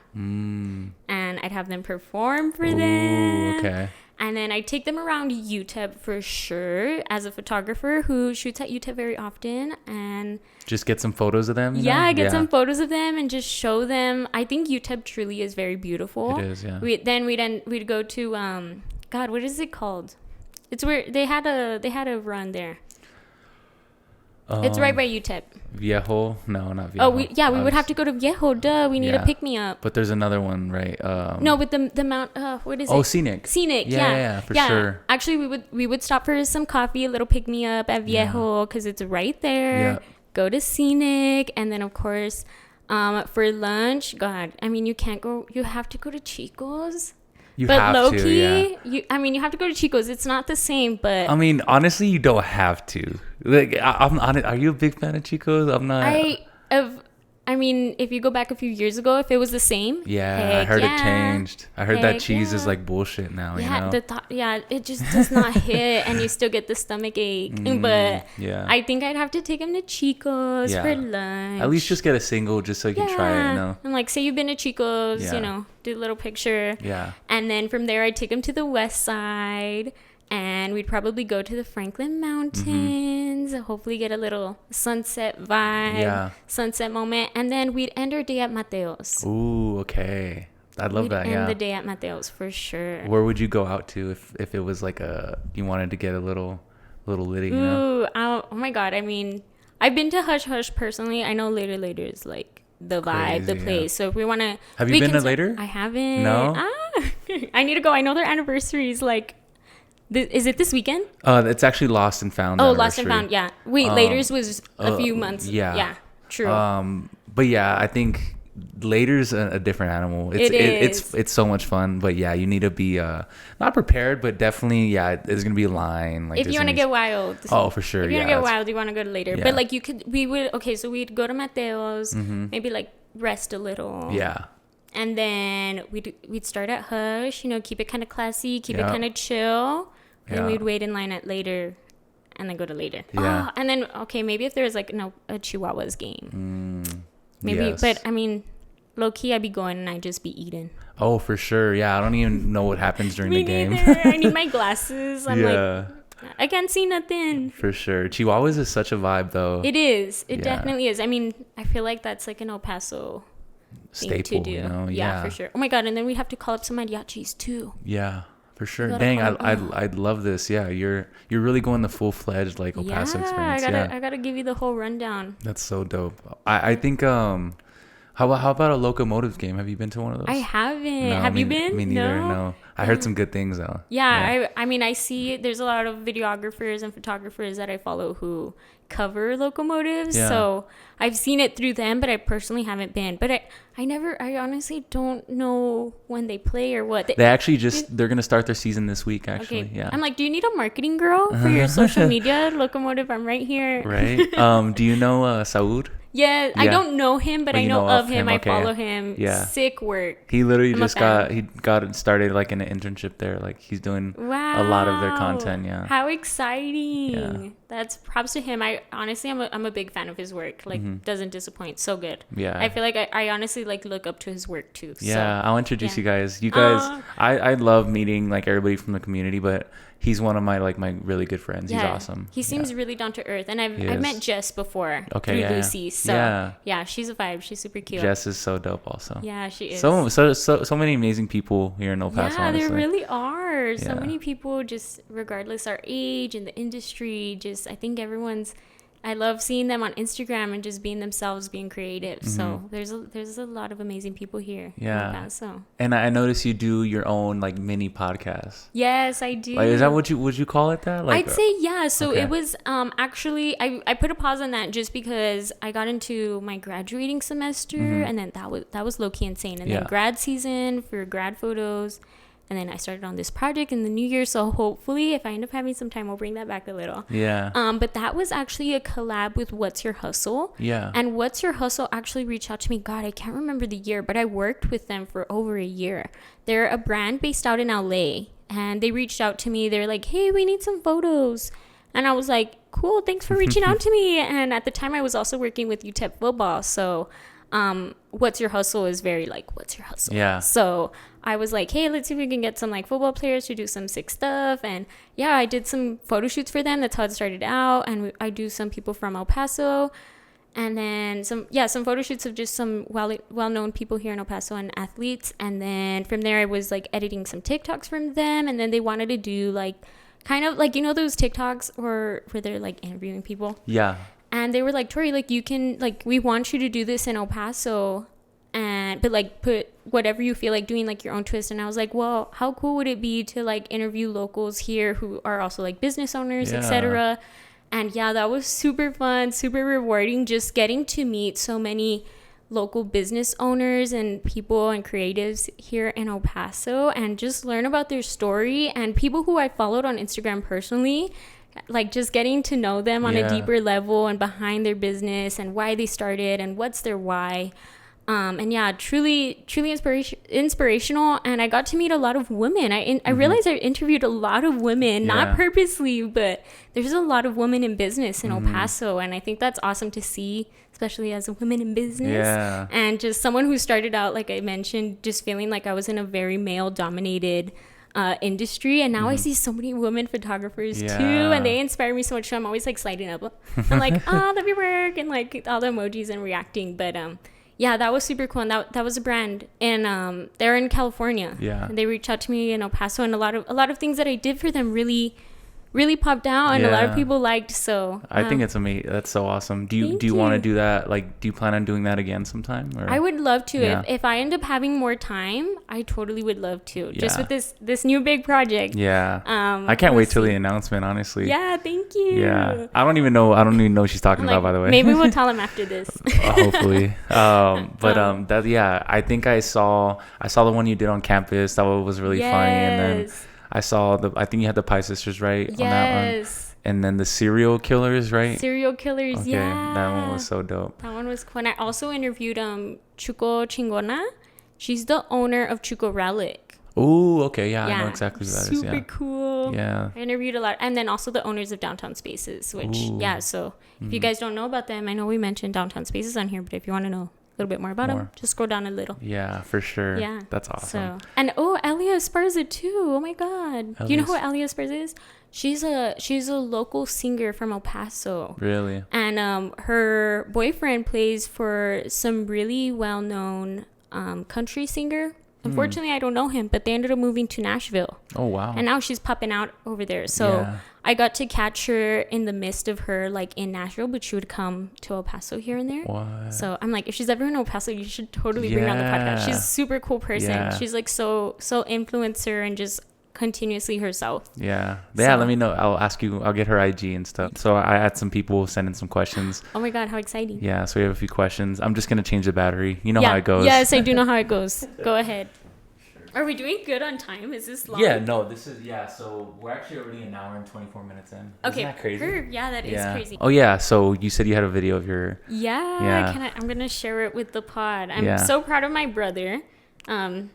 He's singing a song by Ivan Cornejo, so... Okay.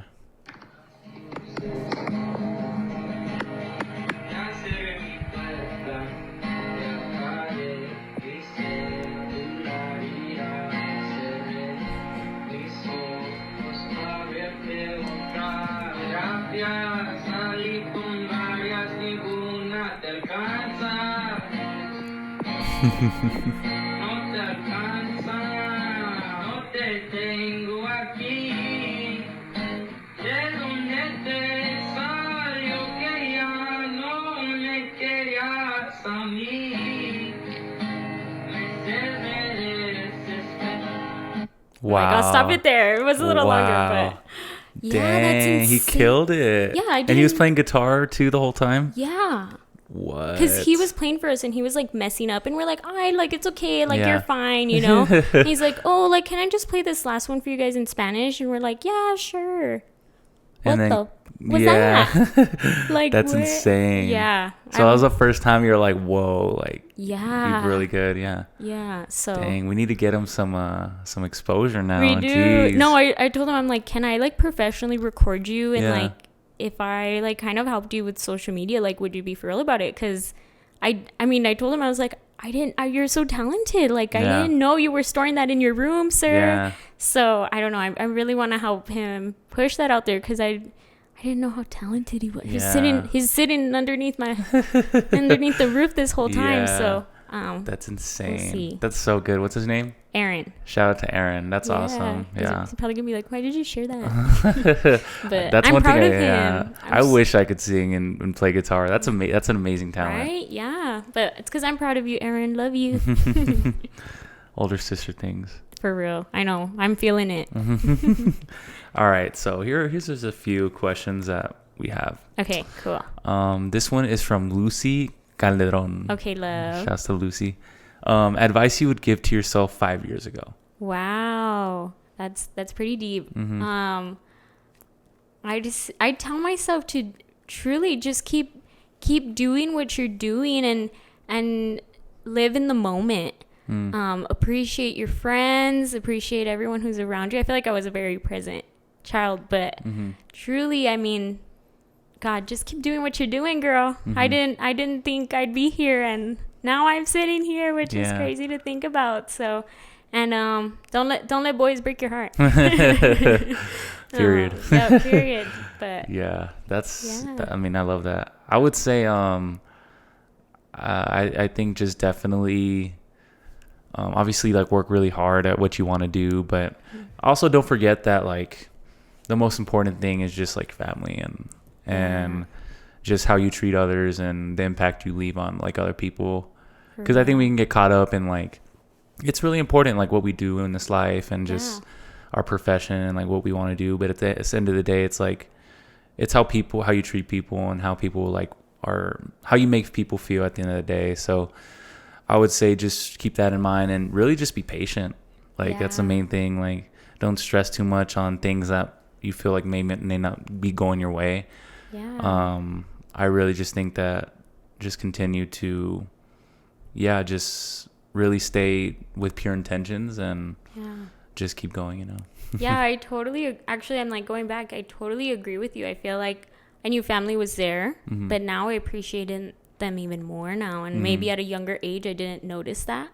So I agree, and be patient. God, how desperately I wanted to be where I am now, like so quickly, but you gotta wait for the ride. For sure. So. And I think you just have to think of it as like, if it's not there yet, like you're not completely ready, you know?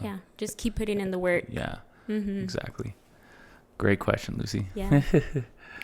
How often this is from Freddie. Okay. He is the owner and founder of Run For It. Okay, cool. And he's also a really good friend of mine.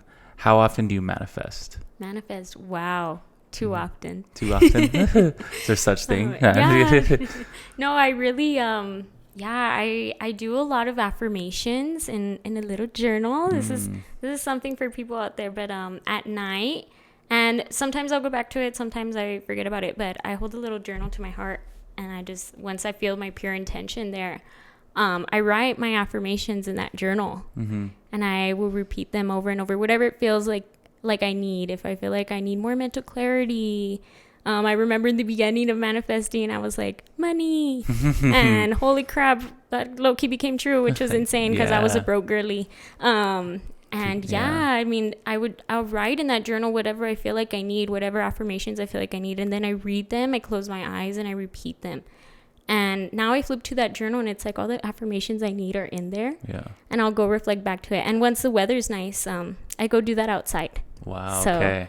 Yeah, and it's beautiful. And I just really take time to make sure I'm putting like pure intention into there. And also with songs too. So yeah, I love that. That's awesome. Yeah. Especially being outside, you feel like you're more connected with like the universe, you know? I will say the owner of real quickly, the owner of Don Carbon. Okay. Her name is Tania Peregrino. Do you know who she is? I know of her, but I don't know her. Like, yeah. So I was so blessed to meet her at a really young age, and she used to do these like spiritual kind of days and courses and classes, and I really wanted to be a part of it. And I didn't know like it was there was a prize to it. It was totally like, oh, I would love to do this, and she was like, just come. Like, I think it was like $200. I did not have $200. Wow. And she invited me, and it was a full day of just her teaching us her spiritual ways and ways she connects to herself and her younger self and how she manifests. And I think that really opened me into manifesting and spiritually like taking care of myself. So shout out to her. I can't remember how old I was, but I think I was in high school. So shout out to Tanya for putting me on. Does she still live here? Yeah, she does. Maybe that can be a really good guess. Yeah, hopefully. she would. And like totally reach out to her. She is also the owner of Amar. Oh, okay. Yeah. That's I think fairly new restaurant, right? Yeah, it is. It's so good. Yeah, I need to try it. Yeah. For sure. How often do you manifest? Ooh, not enough. No, I think I'm always going after something. Great. But I don't think I do it as intentional as it should be, you know. I think it's just like I have a vision for where I want to be and what I want to do, and it's just I just have that in the back of my head, and then I'm just doing everything that I feel like I should be doing now, and like I'm just really just a day-to-day thing. And I don't constantly remind myself of it though. I think I should, but it's just always like I don't know, it's just always something that's like guiding me, no matter what it is. But I feel like I can definitely just be more, I guess, intentional about it. Yeah. Sometimes it doesn't have to be intentional. Sometimes manifesting happens unintentionally, and I think that's perfectly fine. But putting intention feels great. I've done it too, where I'm like, I see a new business or something, I'm like, oh, I want to work with them. And it was more so like, I know I'm going to work with them. I don't know how, I don't know why, but it's going to happen. And then I don't even follow them on Instagram. They don't even follow me. And then I follow them. And then a few months pass by. And then somehow we end up working together. It is insane. I don't know how, but it's crazy. I've experienced the same thing. You know, it's funny. I've experienced this with like girls too. Like there'll be a girl like, damn, I think she's really pretty and like she's cool. Like she seems really cool. And more so in school, like when we were in school. And then, for whatever reason, we just end up like I don't know how that happens, but it's just that happens sometimes, you know. It's your life at the end of the day. Yeah. So you never realize what you manifest sometimes. Yeah, exactly. So. You just, you can put that energy into the universe, and for whatever reason, like sometimes it just happens, you know. Yeah, you really can. I saw Celeste's podcast with you, and she mentioned visualizing. Have you done that? Visualizing because she mentioned like she visualizes. And I was like, whoa, that. girl. Yeah. I don't really do that too much. Yeah. I will say, because like we have this very much in common, I visualize a lot of like videos and projects. And, I totally get that. I can already see like how it's gonna look, or the vibe I'm going for. I can already like picture it.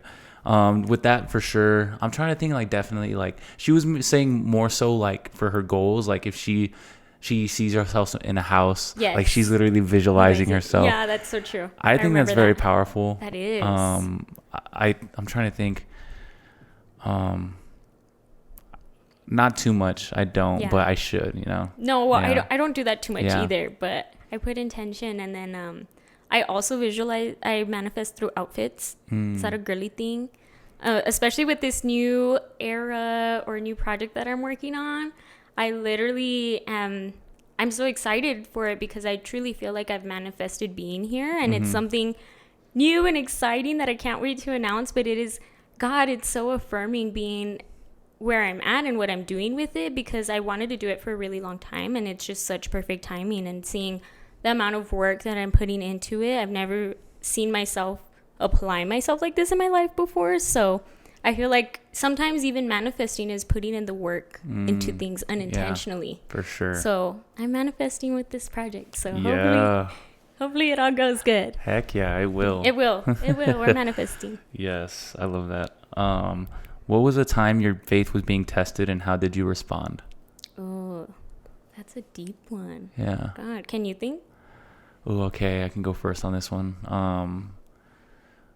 Yesterday. Nah, I'm just kidding. No, I think faith can be tested a lot, though. I'm trying to think faith, because are you pretty faithful? Like, are you religious or spiritual? Or... I am. I'd say I'm Catholic. I believe in God. I'm very spiritual. But I believe it's God at the end of the day for me and my relationship with Him. I mean, there are times where my faith is tested, and sometimes I'm like, I think more so with like my mental and physical health, and I'm like, whoa, like why do I have to feel like this? Like, I wish I could just get rid of it. And I don't know where that stems from. I feel like sometimes maybe that's stress or etc. But I think that's something that tests my faith. But at the end of the day, I mean, I put my faith in God and His plan that He has for me. And I mean, throughout my whole journey of being on social media and my photography, etc., I mean, there's been a lot of times where I'm like, oh, like, why am I not here yet? Why am I not there yet? And honestly, I mean, being where I'm at now and what's to come in the future, truly, I mean, God's plan. Yeah. You know? I put my trust in Him, and I know at the end of the day, even when my faith is being tested, I put my faith in Him and try to calm myself down and know He's gonna take care of the ride. Yeah.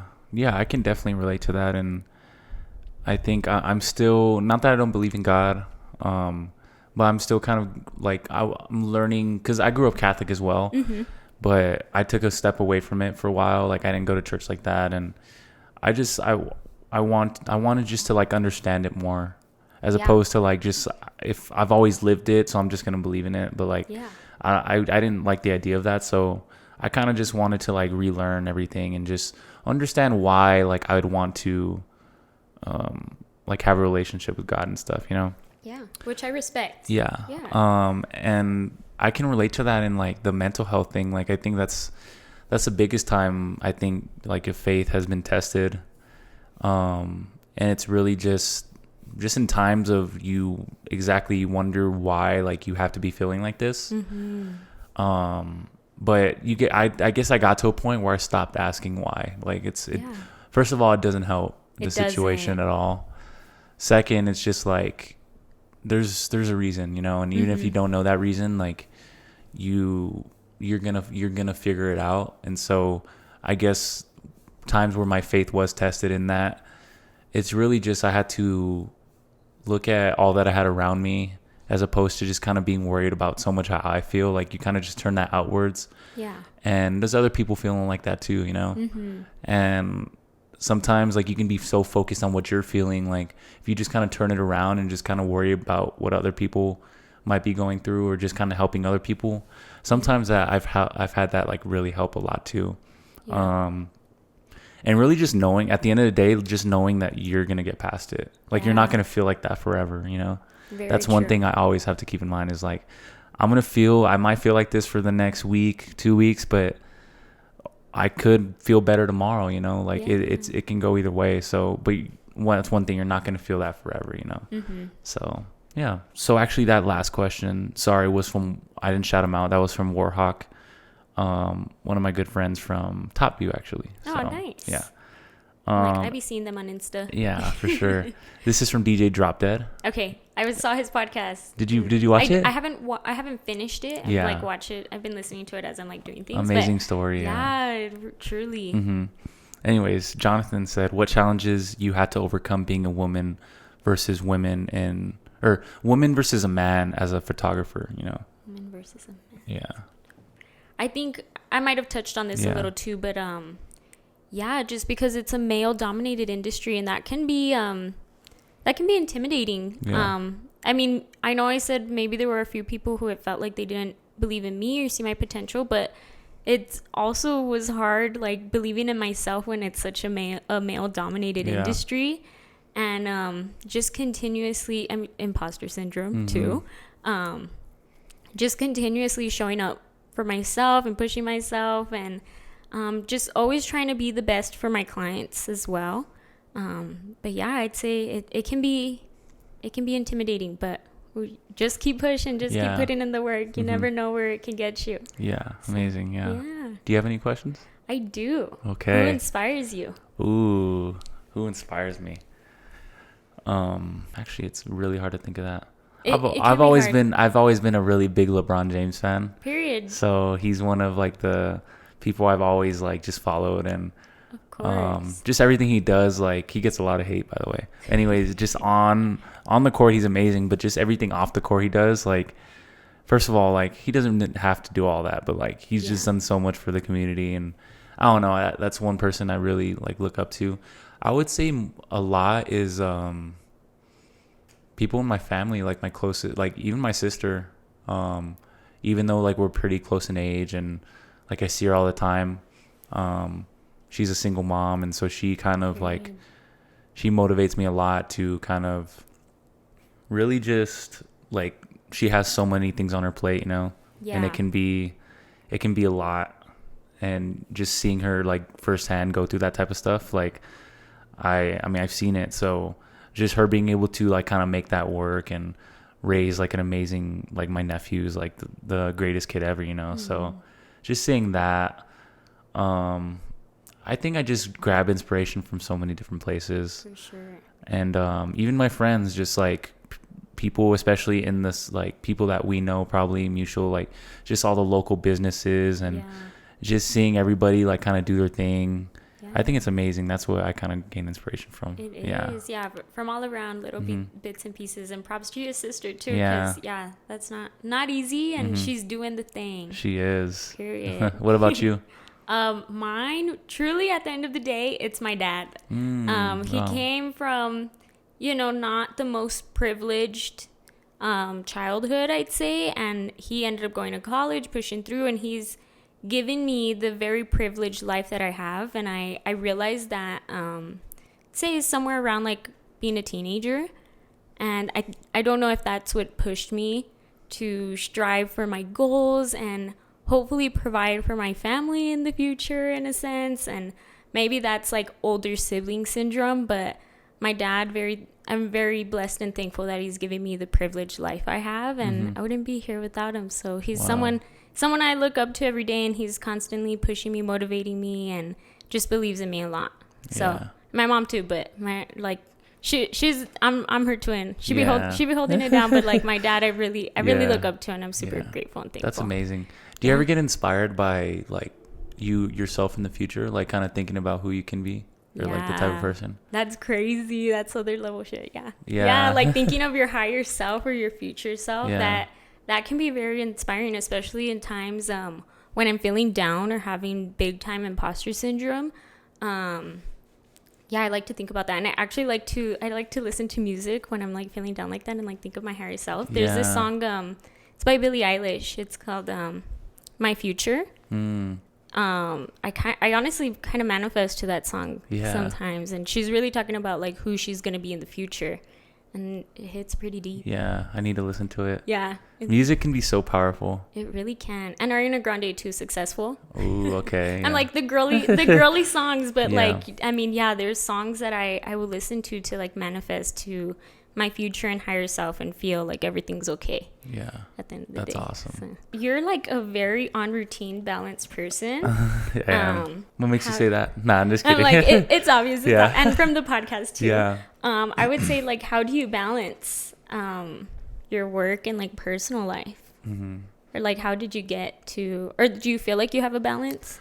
At this point in particular, I don't think it's the best, just because I think when you're in the middle of just trying to make things work, trying to grow something, like it could just be a little bit chaotic, you know. Like some things aren't set in stone, some things aren't like there's a lot of factors involved, like especially when you're trying to like grow something, you know. Like just trying to get guests, like just not being full time in it, so just trying to make things work with like if I have the other, like if I'm working at NEEP or anything, like just trying to make time to upload consistently, so right now it's just kind of all over the place, like when I can, but it can be done, and just I need to apply it more.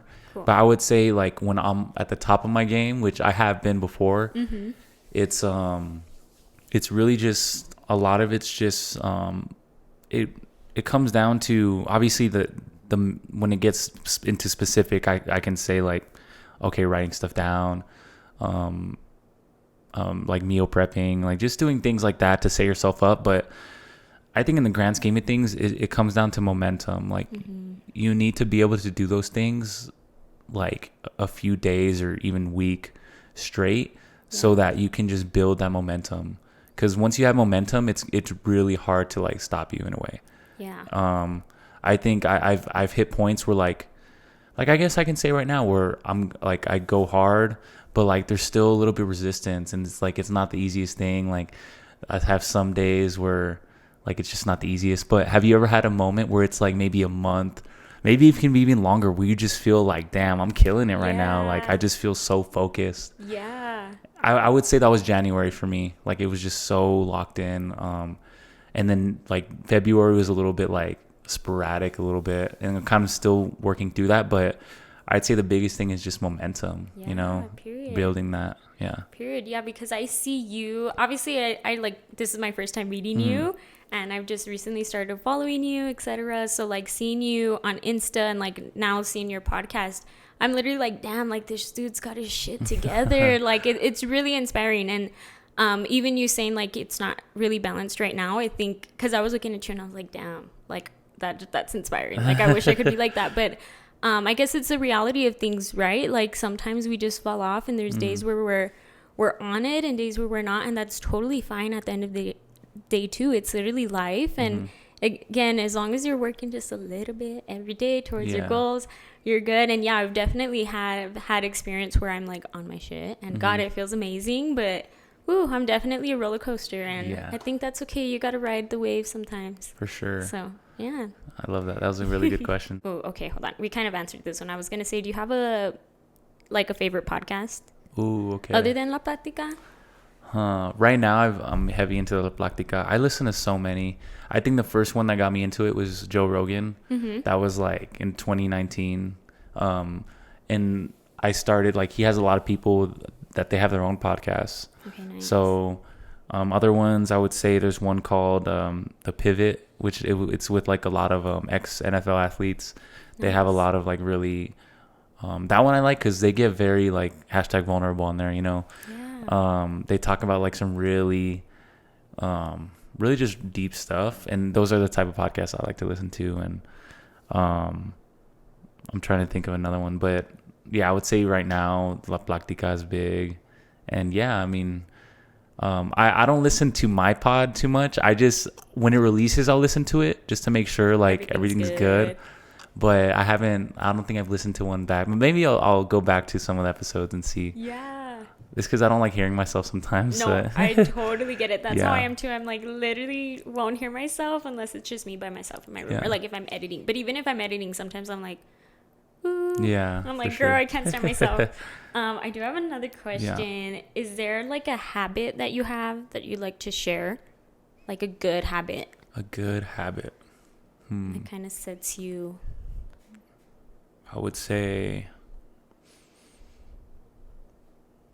I mean, this one's kind of, I work out almost every day. Like, maybe a day where I don't, but for the most part, it's like 6 days, maybe 7 sometimes. But for me, that's just kind of non-negotiable. Like, I've gotten to the point where I'm just going to have a better day if I do it. So for sure, work out every day. Any other habit? I edit almost every day, which sometimes isn't good, but I literally do it all the time, you know? Yeah. And that just, I mean, I think you can just see it in just the consistency, I think. Like, yeah, I edit almost every day. So that's definitely something. I used to, and it sounds like I really need to start. I used to journal so much. Not just like writing goals down, but I would literally just like write to myself, and whatever thoughts came to my head, I would literally just write. And sometimes it wouldn't even make sense, but it just really helps with clarity. And sometimes you just need to get some of the stuff that you're thinking out of your head and onto just a page, because if it's just constantly up here, you know, it can be overwhelming. So I would say that's one thing. I read pretty often, not every day, but I try to read as much as possible. What else? I think that's pretty generic. One thing I don't do, I'm very proud of, is I don't drink coffee. Ooh. Even though like coffee's amazing, don't get me wrong, but the reason I say that is because it was so hard to stop drinking it. Wow. And I don't, do you drink coffee? Now I do. Yeah. And there's nothing against coffee. It's just for me, I drank it like to the point where I just felt like I needed it all the time. Yeah. And I hated the way I felt when I didn't have it. Yeah. So I'm just like, you know what? I think I just got to cut it out, because I don't want to always like, what if I don't have access to coffee? Like, what am I going to do? You know? Yeah. So you were addicted. Exactly. Straight addict. It is like it is like a drug for real. Sure. I always tell people like, there's some people who are like, no, I can't have coffee. Like, I don't know how you do it. And I'm like, you literally have to like microdose it. Like, if you really want to get into coffee, you literally have to start small. Yeah. And then, because if not, you get like the jitters. Yeah. You have like one cold brew for your first time and you're just like, oh shit. Yeah. I actually can't do, so I'll normally make my coffee like at home. And then with this project that I was working on, I mean, I was going at it pretty good to where I needed coffee maybe like for sure once or twice a day. Yeah. And on the weekends, I could feel myself like having withdrawals, which was insane. But I needed it to stay up. And now I need it here and there. Yeah. I kind of see when I need it. But I love the taste of coffee. Yeah, it's so good. But it's definitely, it's like a drug. It really is. Yeah, for sure. And I'll have it like if I'm on vacation or like I really want to try this latte, like I'm gonna have like a latte coffee. For sure, matcha. Like I'll do the matcha. Yeah. But for the most part, like you'll see me if I'll be looking if anything has caffeine, and like I won't drink it. Really? So no caffeine? No caffeine. Yeah. There's certain things that like sometimes like soda has caffeine, or there's little things like surprisingly like there's things you wouldn't think like dark chocolate has caffeine in it. Oh wait, for real? Yeah. Whoa, I love dark chocolate. Yeah, me too. So like it's just little things you figure out like that. But yeah, I just try to really, just because if I'm tired, I just know I need to sleep. I just know I need to and I low key, I'm a big napper. That's one thing. I'm not. Yeah. I'm always like ashamed of saying it, but like I'd love to nap, dude. Yeah. Like it's crazy. I'm low key ashamed to say it too, because and like I said, I work from my bed, but I'm noticing that working from my bed, and I have a little desk too, like on my bed. But I realize I'll like end up falling asleep, and I'm like, girl, like we need, like there's things, and we've got things to do, you know. That's why I have to leave, because I'll just end up just going to my bed and just taking a nap. Yeah, and I can fall asleep like that. Everyone says it in my family. They're like 1 minute I'll be texting you, 2 minutes later I'm out. Yeah. Like I'm a heavy sleeper like that. So that's crazy. I'm like, I'd hate saying it too, but yeah. So I definitely need to get out. So do you have like a coffee, or is it matcha, or like? So if I'm gonna drink like caffeine, it's for sure like a matcha latte. Okay. Period. Iced. Nice. If we're getting specific, yeah, you know. Period. No, I'm just kidding. Coffee, just a really good cold brew is fire. I discovered like lavender is really good in coffee. If I'm gonna go to a coffee shop though, it's for sure gonna be honestly, there's so many good ones. There are. I mean, Dutch Bros is fire. I love Viable, but yeah, for sure there's actually a truck. It's called Desert Rose. Oh, I haven't tried it. Have you seen it though? I don't think I have. So it's a food truck, and we have them at Neep sometimes, like for events. They have really good coffee as well. Ooh. So what's your go-to order? Mine is, so again, I'll make my coffee at home, but I normally like to get a iced chai latte. And then dirty, or just like, I can do, you know what? Dirty or clean? I'm just kidding. Normally I don't do dirty, just because I feel like chai has enough like caffeine in me, for me to be in the middle. Yeah. So I'll normally do a chai, and then if it's Starbucks, I gotta get the cold foam. It's so good. Give me that cold foam, dude. That's so good. Yeah. I tried their pistachio one recently.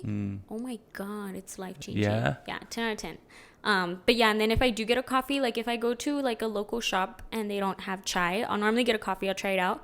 Yeah. But man, am I like running around the place. Yeah. Like, and you know what, low key, it gets me, like I'll literally start doing everything I need to do, which I kind of like, and that's why now I drink coffee, because it kind of gets me like locked in. It's a good tool for sure. It is, but I also use it to keep me on track of my eating, because I can easily get into my work and I'll forget to eat. Oh, okay. So what I'll do is I'll like eat my breakfast. I need a big breakfast.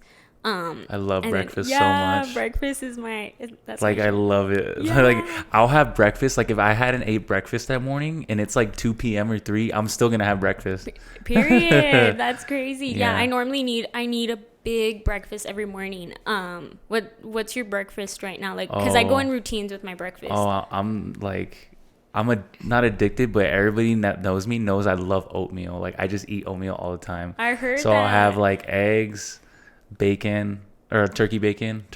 Yeah, and then oatmeal, or I'll do like a smoothie.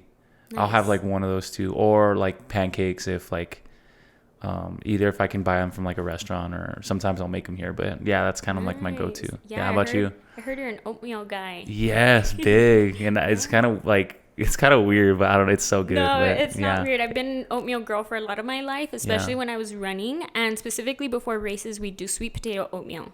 Wow, I've never had that. So it's pretty bomb. Yeah. I'm gonna have to bring you some or something. It's my mom's recipe. So yeah, it's pretty good. And I guess it's good for it was like a race day, like non-negotiable. That sounds amazing. Wow. So yeah, it was pretty good. Right now I am into pesto for everything. Wow. So right now I do like egg, I'll do turkey bacon, no regular bacon. Oh my god, I don't know how y'all do that. Yeah. But turkey bacon for sure, and then egg. I'll do, if there's like cheese, I'll do cheese. And then if I can like saute like some spinach and tomato. Like if there's spinach and tomato at the house, I'm gonna add that. And then if I can, I'll like put it on a bagel with pesto.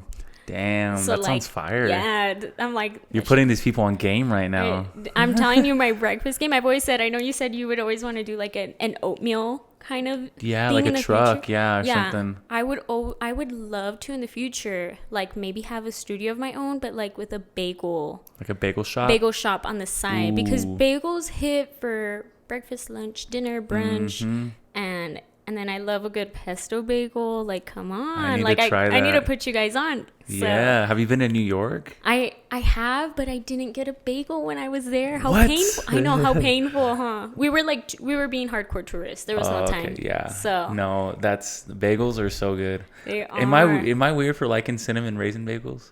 Yes. Damn, bro. I can't back you up on that And one. I don't even like raisins, but I don't know why I like cinnamon raisin bagels. Like, it's just fun. I can understand the cinnamon, but not the raisin. Yeah, I'm not a raisin girl, so that's why every time I see those, I'm like, no. Don't give me that. Yeah, that's just, I'm alone on that one. Yeah. Sorry, can't back you up. What about an everything bagel? That's my fave. Yeah. I need it. I need it. It really, and I know it's just like seeds on it, but it makes a difference in the flavor. For sure, yeah. It makes such a difference. Yeah. What's like a guilty pleasure you have? Ooh. Oh my God. Canes. Canes, dude, yes. Canes is the shit. Canes. I love Canes, yeah. If I'm feeling down, if I'm feeling hungry, it's Canes. I might go get Canes right now, to be honest. It's right here, yeah. Yeah. Yeah, Canes will always like lift me up. Before it used to be Taco Bell. Taco Bell Doritos, like the Dorito. The Locos Tacos? Yeah. Yeah. That shit hits. I never had those, no. Oh my God, it's so good. Yeah.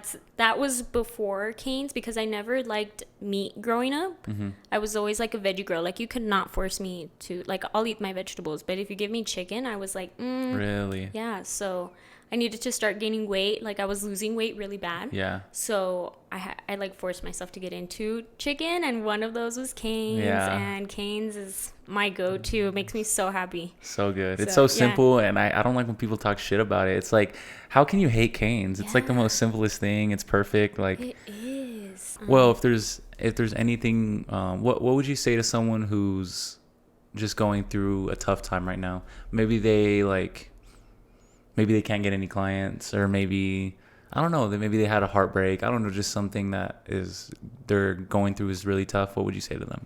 I'd say definitely take some time to, I mean, if it's like really getting you down, take some time to reflect, process your emotions, and then put yourself out there, whether it's on social media or like socially, just going both, like if it's like relationship wise or like entrepreneurial wise. But yeah, put yourself out there, and if it's entrepreneurial wise, sometimes, reach out to people and ask if they'll give you an opportunity. That's what I had to do. People don't know what you're up to unless you tell them. So you need to let them know, like, hey, I'm starting this, I'm starting that, and I would love if you gave me an opportunity. Or sometimes, you gotta take some discounted work or free work, unfortunately, to put yourself out there. And then once you're out there, more opportunities and more doors will open up. And just say yes to every opportunity that's given to you if you can. You never know where it will take you. Yes. So, yeah. Mic drop. Yeah, for sure. Yeah. Well, that's episode 33 with Tori's Take / Victoria Duran. Yeah. Oh, snap. Okay, I got it. But yeah, it was so dope that we got to do this. Thank you. I know that you have a lot going on right now, and you have a big announcement coming soon. So where can people stay tuned for that? Ooh, for sure. Follow me on Instagram at Tori, TORIS.takes. And yeah, that's where you can keep up with me with everything. I'll keep you updated once that project is up and launched and going. And yeah, super thankful and grateful to be on the podcast, and thank you for considering me and the opportunity. This was really fun, and I enjoyed it, and it was so nice meeting you. And yeah, I had a lot of fun. Yes, it was really fun.